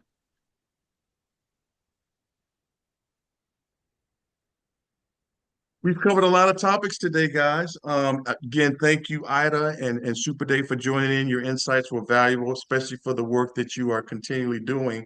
And I'd be remiss if I didn't allow you just a quick opportunity, as I did with the others, before I go around the room finally. Just real quickly, what have you done since our last reunion? Super Dave, you first, and then Ida. That's what we did when we first started, guys. Okay. Super Dave. Yeah, really quick. I want to just touch on something you mentioned earlier, James, as far as the One-Offs Association and coming up with our own. And you said, you got a little bit of a pushback. I was probably one of the couple of folks that maybe pushed back a little bit, but not because of a Black organization going forward, primarily because of marketing. And I was looking more towards a mentorship and coaching organization, which, wouldn't have to put an age on it or anything like that. But, that's still on my radar, but we can talk about that later. And by no means, I totally understood that. I only made the comparison because now we're at a point where no one's even inviting us to the party anymore. So it was really out of humor. But yes, you're right. Yeah. But Dave, what have you been doing since last year, my friend? I work for the federal government. I have been doing the last several years. What I do is I teach leadership in one of the organizations within DHS. And with this new administration, it's a challenge to teach leadership, because unless you want to look at bad leadership, then you can use no. That's toxic leadership. Let's not get that confused. But are you doing the same thing Nicole doing? Is y'all on the same payroll? What'd you say? He said they're all on the same payroll, but he's just being funny. Oh, He's okay, being okay. JD. So that's kind of what I've been doing. And, within the federal government, I do a lot of mentorship and coaching, especially financial coaching with federal employees. So I've taken that knowledge and I still apply it where I'm at. I'll probably may do this for 1 or 2 more years, depending, God willing. So I may quit earlier, who knows? But I do want to pivot at some point to a mentorship and coaching organization. My biggest problem right now is I talked to the lawyers a few years ago, and they say I couldn't hold a prominent position in the organization like that, working for the federal government. So that was really my biggest problem right there. So, but it's still on my radar. So Awesome. I'm looking forward to it. Thanks, James, for the opportunity. And You're looking well, sir. And I would have one more question. And I know that last year you had a medical procedure done. How have you recovered from that since then?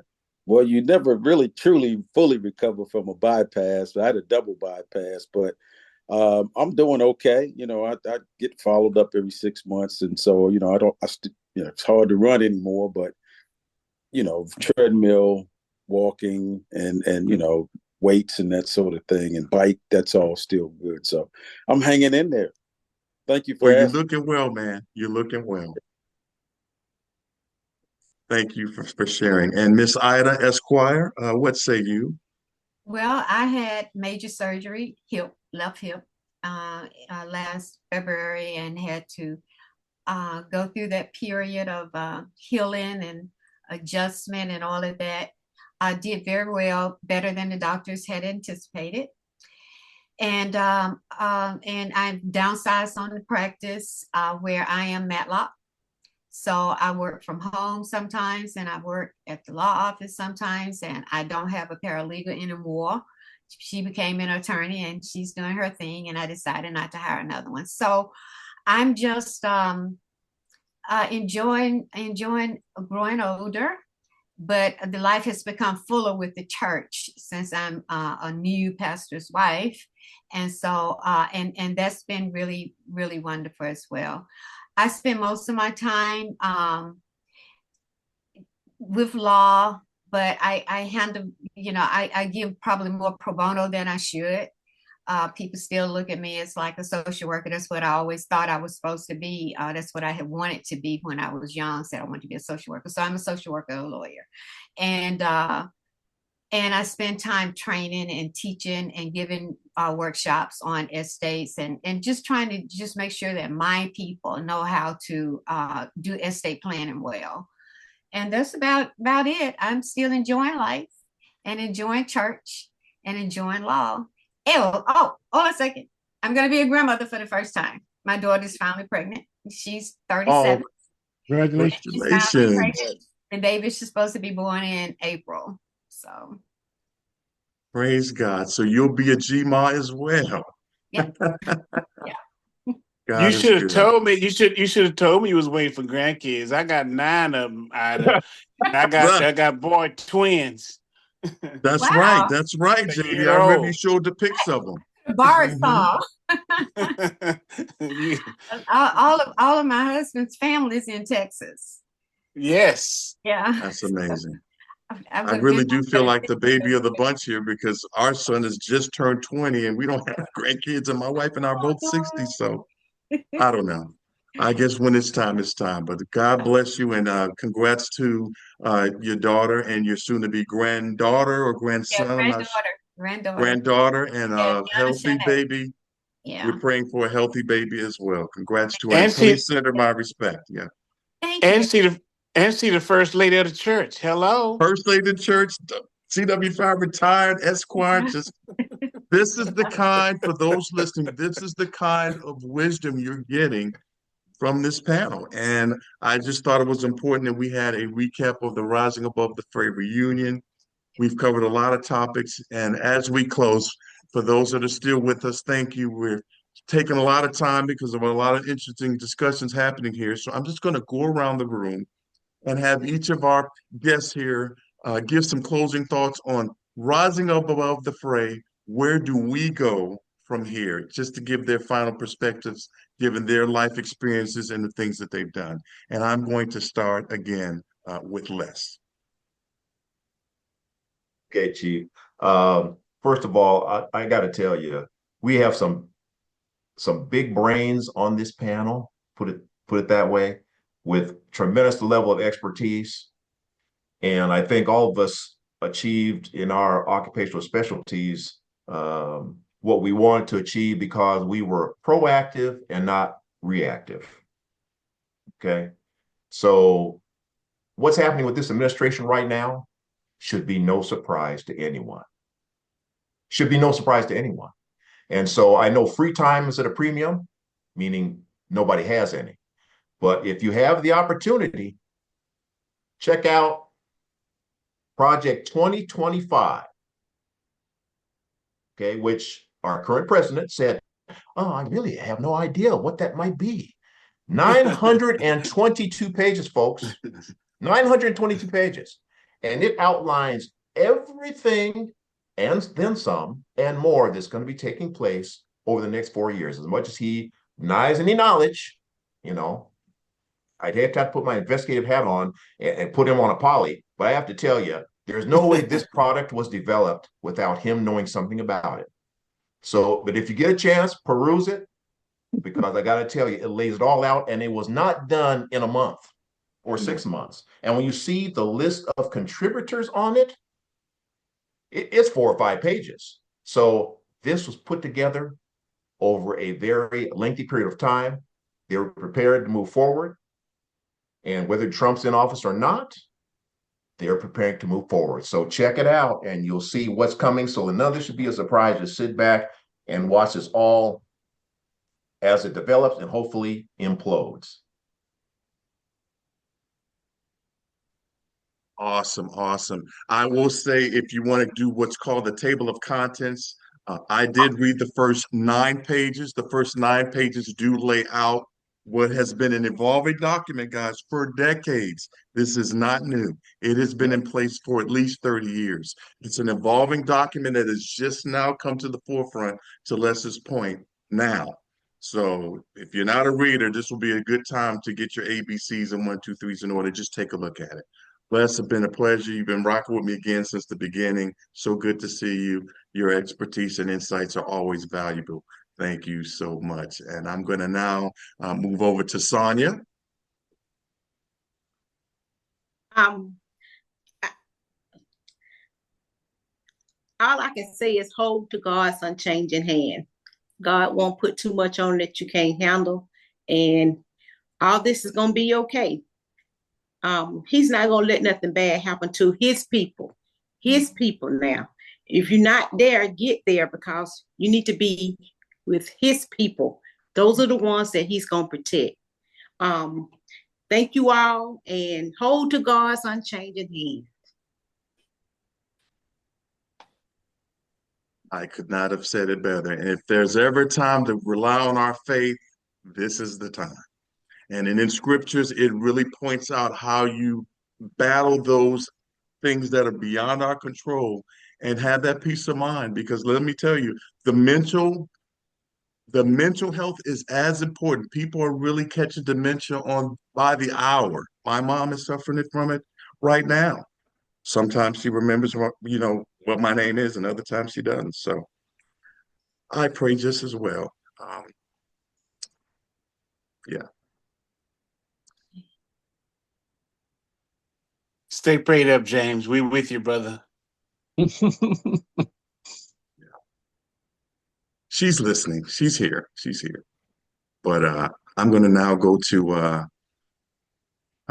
Ida. Get some more of that wisdom from a first lady's perspective. What say you? What say you? I just want to say that I'm really excited to be back present with the group. And James, what you started and the vision actually, coming to fruition and everything, has been a good thing for African Americans, for us, but more largely for African Americans. And I'm ready to help in any way that I can. And it's good to see everybody. It's good to see everybody.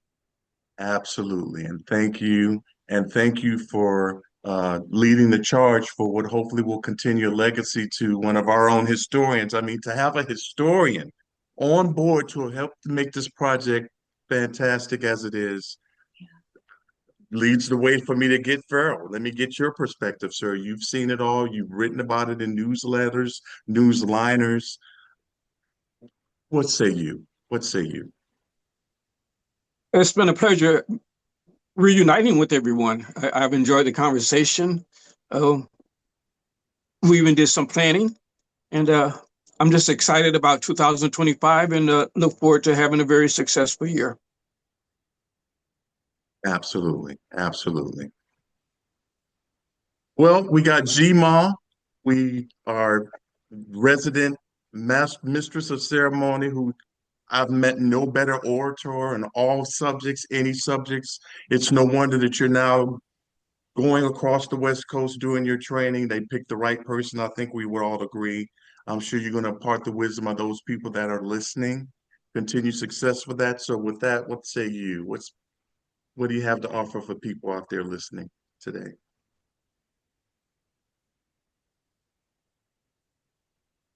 I'm sorry, was that me? That was Yeah, you. Nicole. Mhm. Oh, okay. So yes, to echo Ida's words, it was so good seeing everyone. I enjoyed talking to you all. Some of the topics I wish that we could actually extend on, and um, I don't know if this should be the last one. I think in another 5, 6 months we should have another one and definitely reconnect because these conversations are crucial. So thank you all. Thank you for that. Like I said, I am very clear and they respecting people's privacies, growth. You know, when we came together, the idea was to come to your homes and put out your stories, and I hope I've done the best job that I can. I wouldn't like it to end either, but at the same time, I know that some good things has to go to another transition, but I'm certainly open to every few months, seeing where the pulse is of everybody as we especially enter into this new administration. So thanks for bringing that up, Nicole, and I'm certainly open to it if you guys are. And with that, I'm going to go to JD, James Earl. What Yes. say you for the people out here? Um, I'd like to thank everybody for being on this call and let you know once again, I love each and every one of you, and there's absolutely nothing you can do about it. Wallace is his name, the comedian. George And I Wallace. would Yes. also recommend, suggest, or raise a motion to have this call twice a year, February and maybe June or July, or maybe August or somewhere in there. So, a couple times a year. And then the other thing is adding to the adding episodes to um, each of our segments as time goes on and backfill these years or come up with a topic that you would like for us to visit, and we'll give our experiences and tell what our experiences were, post, retirement. Where are we now based on a lot of the accomplishments we've done. So add to the episodes. Maybe shoot some segments, some segments from when they did the draft during COVID. The NFL sent out cameras and TVs and stuff to get their reaction to being drafted. Maybe we could do something like that with with an iPhone or something, and have that have us record our own piece and drop it in. Put a script together and just build on our rising above the fray episodes. So I would have an episode 2. Everybody would have an episode 2, right?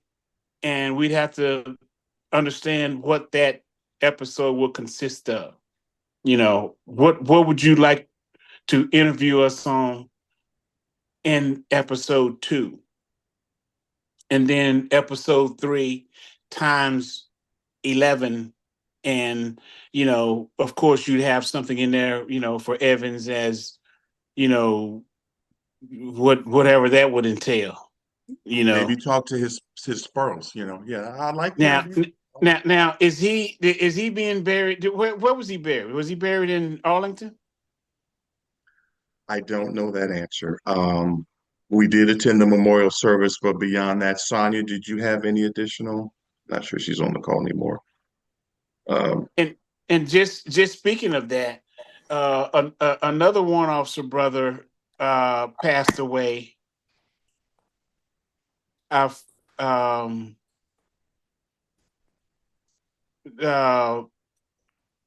Nikki, did you know who he was? It was CW5 Charles Lewis. Charles Who? Lewis. Charles Yes. Lewis. Yes.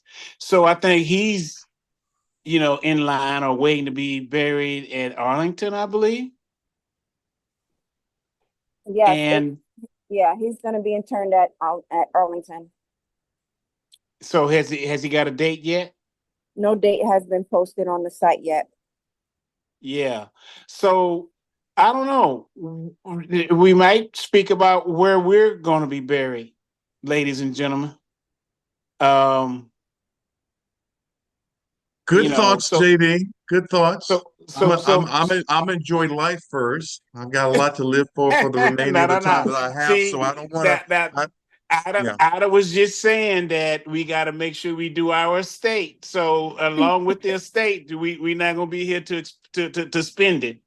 Well, But I didn't say I don't have my plan in place. I'm saying I'm not going to focus on that since it's already in place. Having gone through as many of us have in this panel, we want to enjoy the rest of the time that we have here. But yes, I'm good. But I like okay. your idea of the episodes. I was thinking, I'm sorry to cut you off. Before I do, I wanted to get Ida's hand that was raised. Okay, my hand is raised because while JD was talking, an idea came to me about, have you, James, thought about putting, I know it's just a few of us, but somehow or another can be and there are a whole lot of other warrant officers who fit what we are, but you only chose us. So have you thought about maybe just getting our stories and putting it in a book? I actually have. Oh, okay. I have only, but the only thing is, because that's already been done with Farrell's book, I always like to be original. So my thought was, to JD's point, was having a podcast of warrant officers, specifically African American warrant officers. I think there's a cohort W out there. Full disclosure, I've reached out to that entity and asked if I can join their podcast to share this. I've got every answer except the one that I was hoping for. And this kind of speaks to, and I'm going to get to the final two in just a second. This really kind of speaks to the reason why I wanted to have this is the reason why I wanted to get into this conversation, because when I'm not with you guys, I'm really hustling out here to try to find means of communicating to the masses. And one of the ways to do that, before this administration is now given license that anybody can say and do what they want and take anything away from us that they want, is that you really do need to create your own, to JD's point. But yes, I reached out to all the entities. Let me just say that real quick before I get to the last two and give my final thoughts. I reached out to PBS. I reached out to the local public television stations. I reached out to your 3-letter platforms. I hustled beyond what you see on LinkedIn and all the things. And I got very educated. And so I don't look at these rejections as a reason for me to walk away with my tail between my legs. I look at it as reasons why, okay, I really have something here, and it's not something you should just toss aside and put on the shelf. Um, but in short, I have thought about a podcast more so than a book, Ida. And I was thinking of starting with the cast that's here, sort of going back one-on-one, telling your story and what death, however way you want to do it, and that kind of thing. That could be a discussion we can have later. But yes, I have thought of that. Um, Now, I do like JD's idea where you yourself can share what you're doing in your native location because it's expensive for me coming back and forth to your towns on my dime. But if you're at your own spaces and you have something you want to share and you want to drop it in and we can piece it together, I think that would be ideal because it would be even more authentic because it is your work. Not that what I didn't do for you wasn't your work also, but without the production. Does that make sense? So yes, I had a lot of thoughts there, but then I said, am I doing too much? And so I paused. I'll just be honest, because I think I've done quite a bit in 4 years post production. And so I'm open for discussion, but yeah, the collaboration will be great. But yes, I've thought about the book. And if I were to consider a book, did you have a title in mind? No, I can think of it though.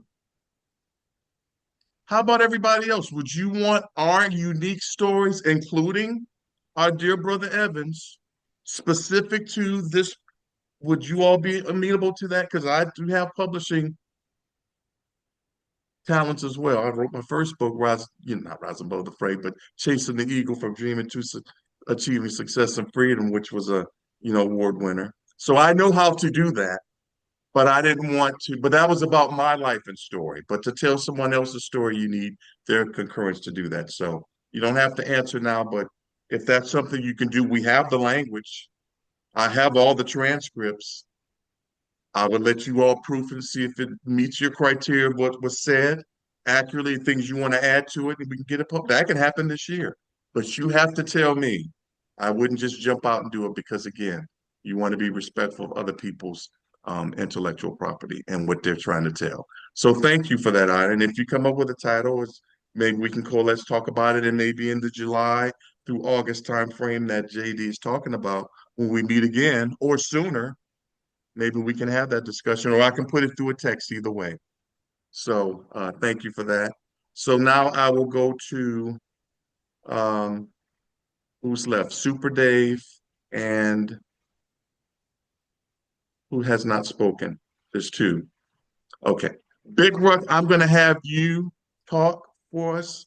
And before I have you talk for us, I know there were some things you may have wanted to share, but what I would like for you to do is share your perspective as someone who is an insider in terms of being a contracting company for the DoD.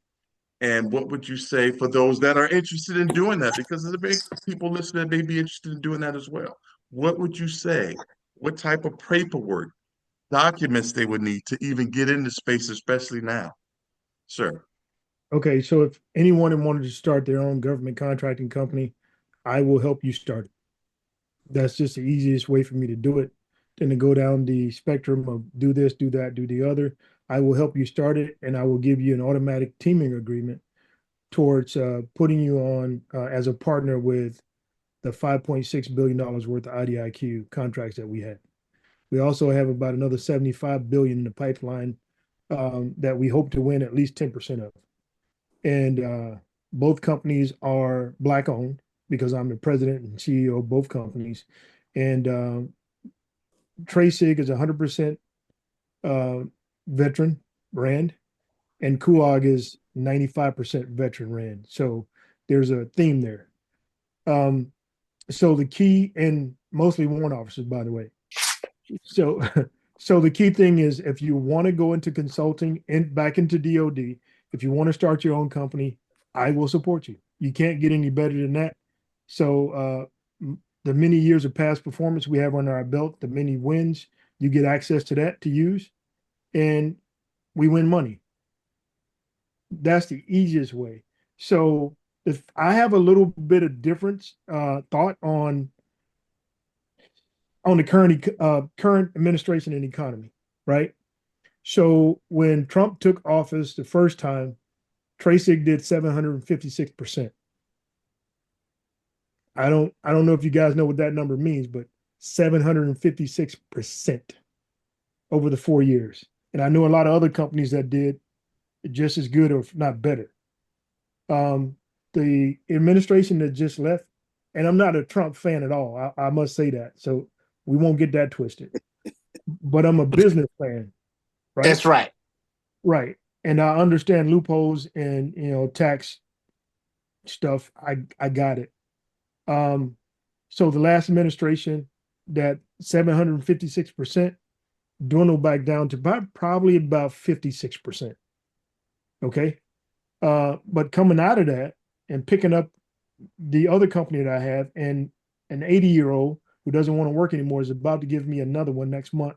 Well, this month down in Orlando. Things are trending up, way up. So, like I said, we have 5.6 billion in the pipeline. And if you want to have sidebar conversations about who, what, when, and where, how to consult, how to use your intellectual capital that you have right now to make money, I'm here for you. Because the one thing I don't want anybody on this call or anybody associated with me to do is to have to go into a certain age category still pounding because you have to. I want you to do it because you want to, not because you have to.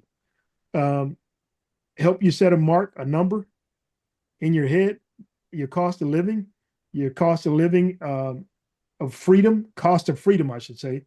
Set that number in your head, show you how to build residual assets that produce, residual income towards it, and how to enjoy yourself and how to have your family and your extended family to enjoy themselves.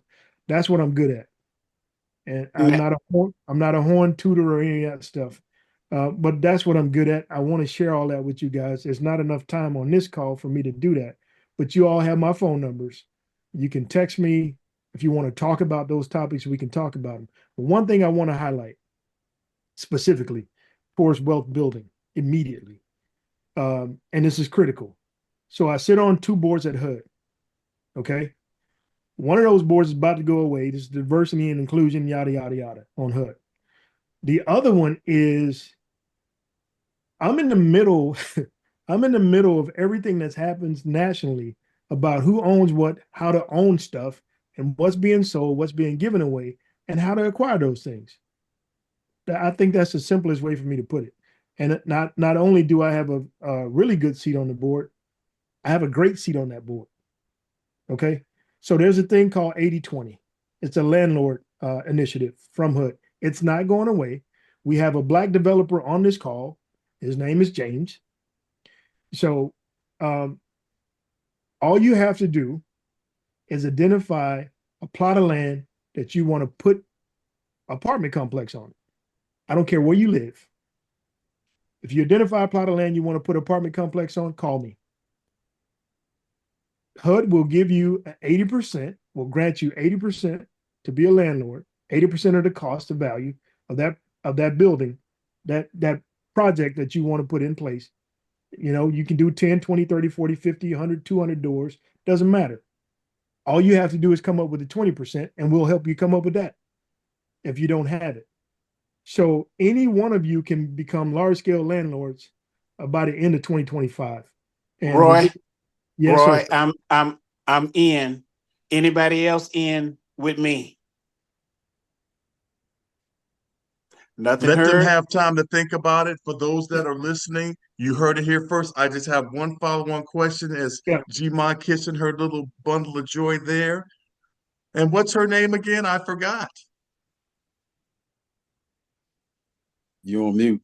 Her name is Aubrey. Aubrey. Isn't she precious? Look at those jaws, man. Yeah. And look at that hair. I'm jealous, obviously, but wow, she's got my hair. Beautiful. She's a precious little. She's a gorgeous. Looking at us, I think.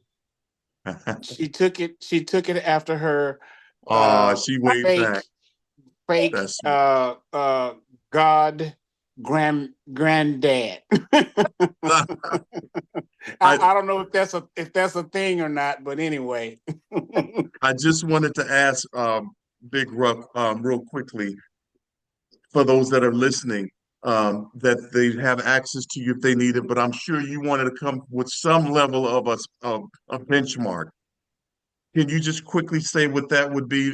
Do they need to have a clearance already because you don't have time to go through that process with them?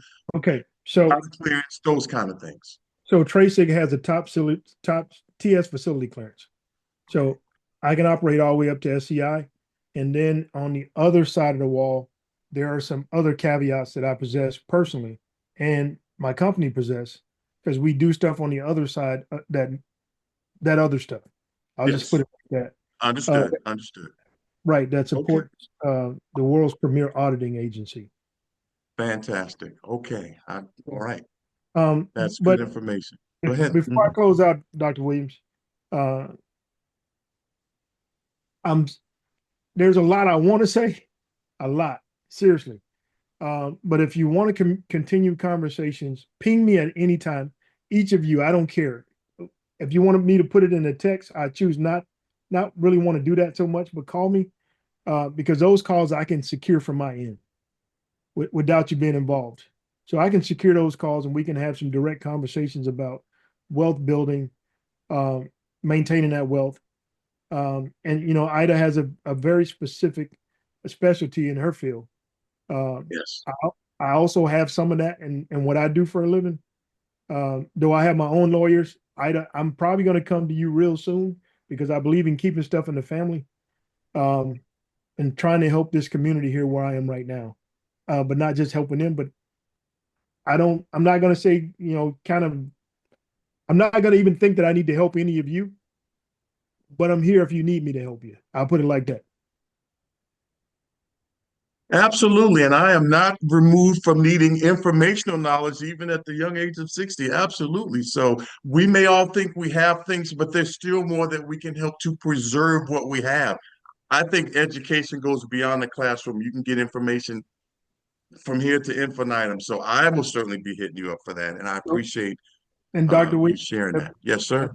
You have your LLC already stood up for consulting in the cyber and IT space? I do. I need to get you a teaming agreement, sir. I already have it. 2 years in.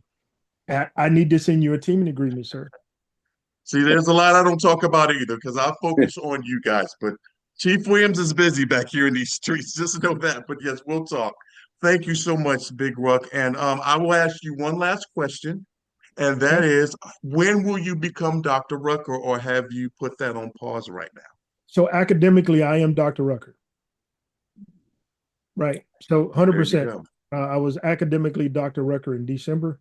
I still have to close out that final chapter and get approved.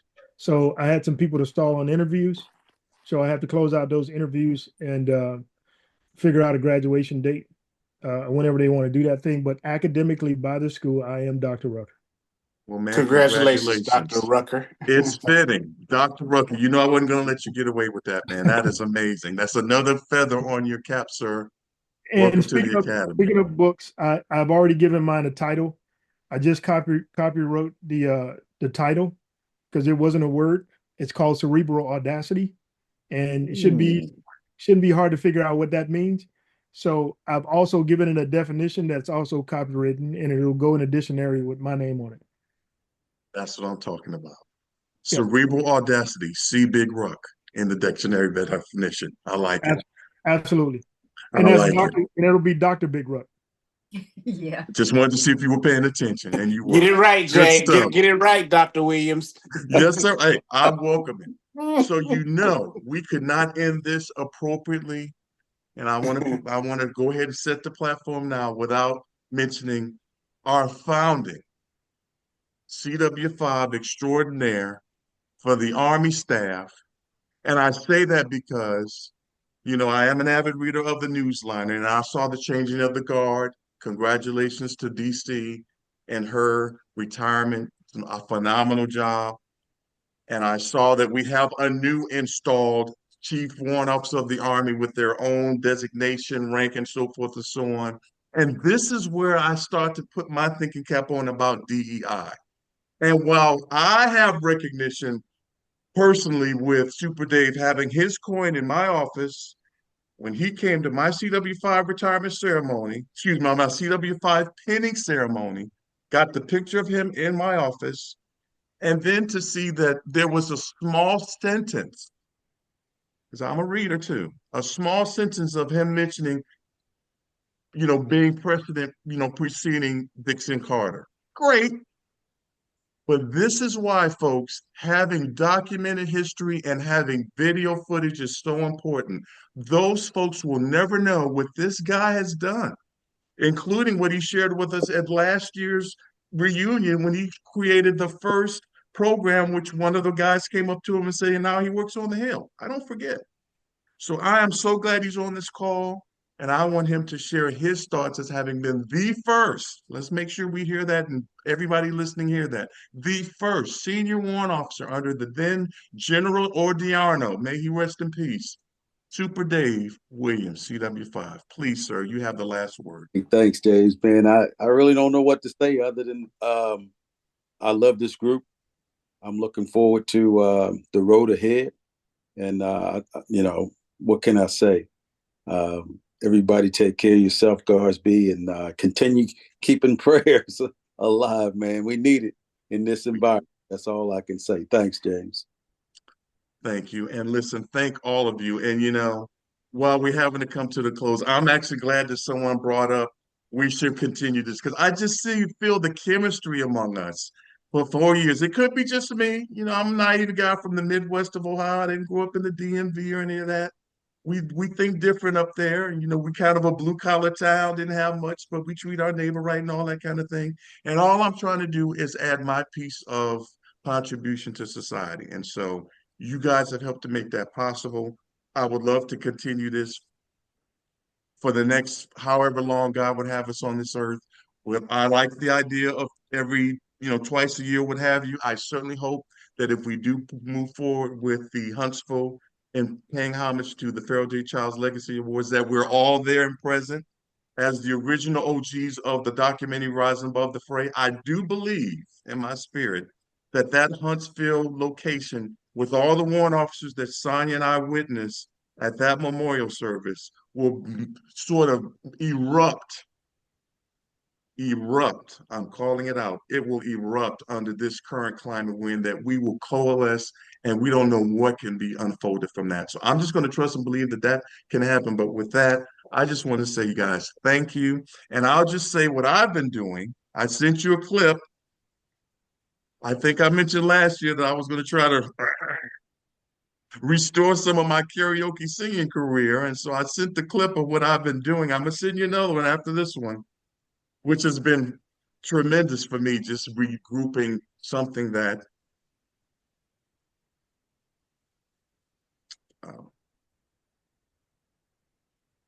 I don't think many of you all knew that, and I'll close with this. And it's in my first book, which I don't think any of you have. It's called Chasing the Eagle from Dreaming to Achieving Success and Freedom. And in that book, I talk about my mom. And you know what? I will send you guys an electronic version of it. I want you to read it.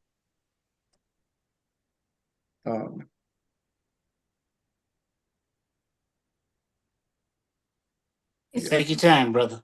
Yeah, take your time. She was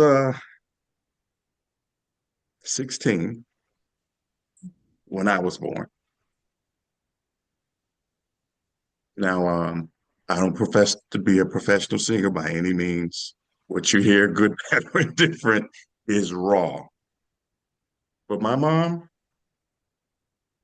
very gifted singer.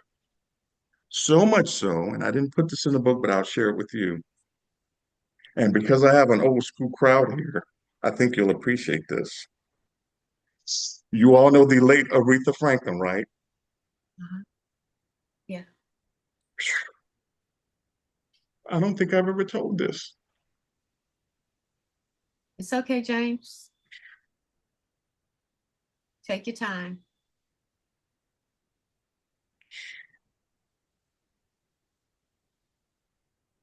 when my mom was about 14,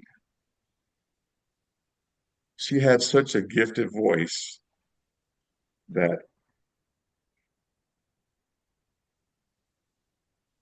a producer from Detroit came to my grandparents' home.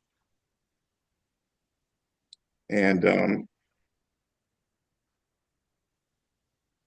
they asked her if she could be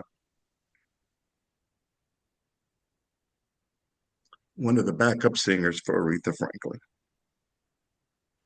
That's how good she was. But because she grew up in the church, my grandparents would not have any secular music in her household. And so she never had a chance to really use her gift. And then 2 years later, I'm here. Now, the song, for the old timers that are here, you'll probably know it. It's not something that's played often, but by hands up, how many remember the song Spirit in the Dark? Does anybody, if you haven't, Google it.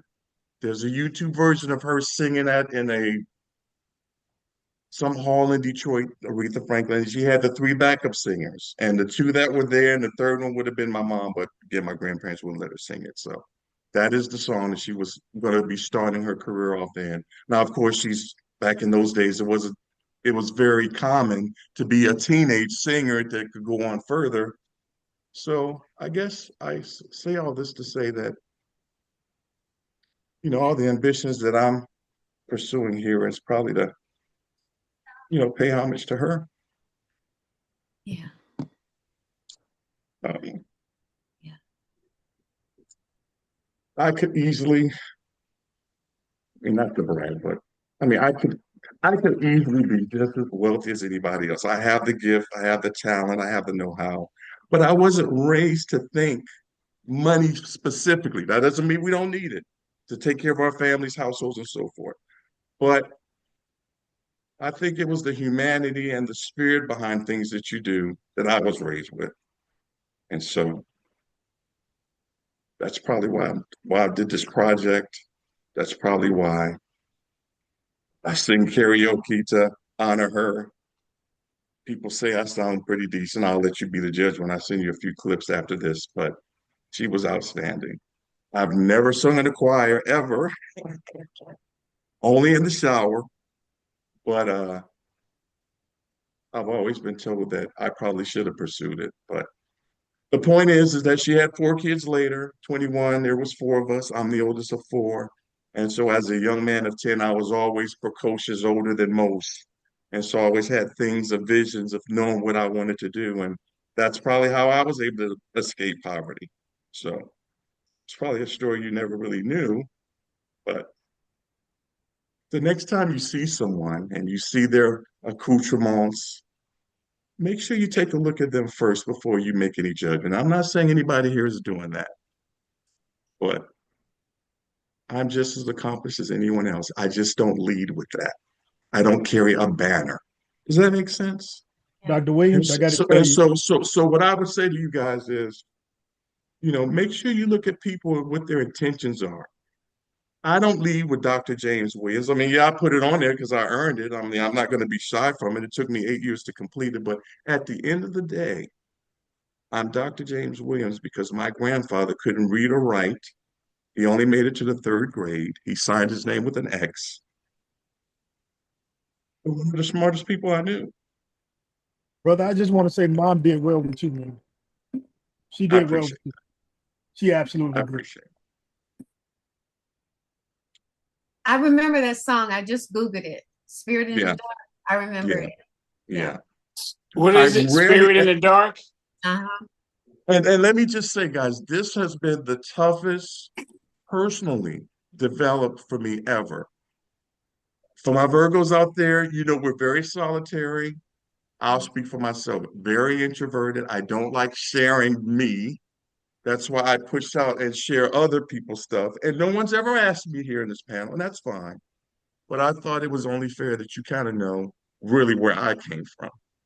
Yeah. And so just know that for all of those executive producers out in Hollywood and all the folks that are getting all the accolades at the next Grammys coming up. There's some of us independents out here that are just as talented, just as good, that can put something together from scratch, right, Les? A Right. dissertation, no less, and use that same blueprint and create this with their own money. Someone who comes from nothing. And I don't mean nothing as in family values, but nothing in terms of riches. And to do this for some of you who may have come from the opposite end of that, I just want you to understand what the pleasure it is that you took a trust in me, because I know how easy it is to look in. I hope we get away from that. Well, this person's a reservist, as Les so eloquently put it, but he's still a reservist, a CW5. I can't imitate him like I want to, but he understands. People still have gifts and talents, and I can't tell you how many times I've had to fight with my active duty counterparts when I would come and do my tours, that I am just as professional, guys. And besides, you need to put your arrogance on hold, because when you retire, you're going to need to see someone like me who also wears a suit and tie and can do the job. But I was never, ever arrogant, because I know where I came from. And so if you're listening out there, don't forget where you came from. Because as you see now, and I'll end with this, when I went to the Cleveland Film Festival and they had the panels of doctorates, black guys, two black men and a young lady, PhDs talking about, their accomplishments and so forth. And I looked around and I'm seeing who's in the audience. These are lay people, probably, just struggling to pay bills, sitting in the audience. I kind of felt it was kind of arrogant to talk down to these guys. So I stood up and I said, I think we need to revisit the message of what we're teaching our kids about going to college. I says, because more often than not, they go to college, they take all their brain power, they're scanning through the universities of the top, this and that. They bring them to their companies, they help them to build their systems. And then when they're done, they get no freaking recognition for it. And then within months after, as we're seeing, they're kicked out. All of their intellectual property goes with that company. So, folks, if you're listening, this is what I said to the audience: make yourself a freaking copy of what you've done so that you can create what you built, because they're not going to put your name on it. Folks, this is where we're at now. I wanted to end on this as far as the DI. If you have a talent, a skill, a book, or something, keep it to yourself. And if you do work for an organization, grab as much as you can from them, get the training, get all the accoutrements, and then help build like many of us are doing right now. That's all I have to say on that. Again, thank you so much. I hope to see you guys again.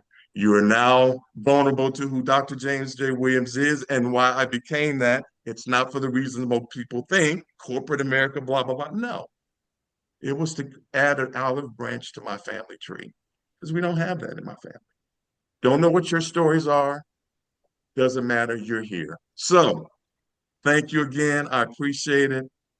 And if we don't have anything else, guys, I'm gonna close out here, and I'll say until we meet again, and I will be sending you a new and improved poster with all of the laurels on it, as well as a Can couple we of can we have a excerpts. can we Yes, have sir. a first lady close us out in prayer? Absolutely. You had to remind me last year, JD, for as much as I just mentioned God the Savior and so forth, and forgot to do. Yes, let's do that, please. Father God, thank you for the opportunity for all of us to come together, Lord. Thank you so much for the fact that you brought us together, Lord. We may think that it happened by happenstance, and it happened because Dr. Williams thought about us, but you led us to him, Lord, and we want to thank you for that. Thank you for touching all of our lives at this time, blessing our families, blessing our little ones, blessing our children. And Lord, Yes. the vision, you said somewhere in scripture, make it plain. Yes. Dr. Williams has had the vision. He's made it plain. We're following it, and it's going to go even further than he imagines, Lord, because I feel your presence in him. And Lord, I know that this is going places that he doesn't even know right now. We don't even know, but it's going places because we are making a difference with people. We're doing some things that you want done, but maybe we didn't realize that until now. And I want to also, Lord, to say thank you for the blessings that you're going to give us with the city of Huntsville and the next project, Lord, and everybody here, all the ones with little ones now and the ones and everybody's spouses. We just say thank you, Lord, for blessing them. In Jesus' name I pray. Amen. Amen. Amen. All right. Thank you, everybody. Thank you, guys. Let me close this out real quick here.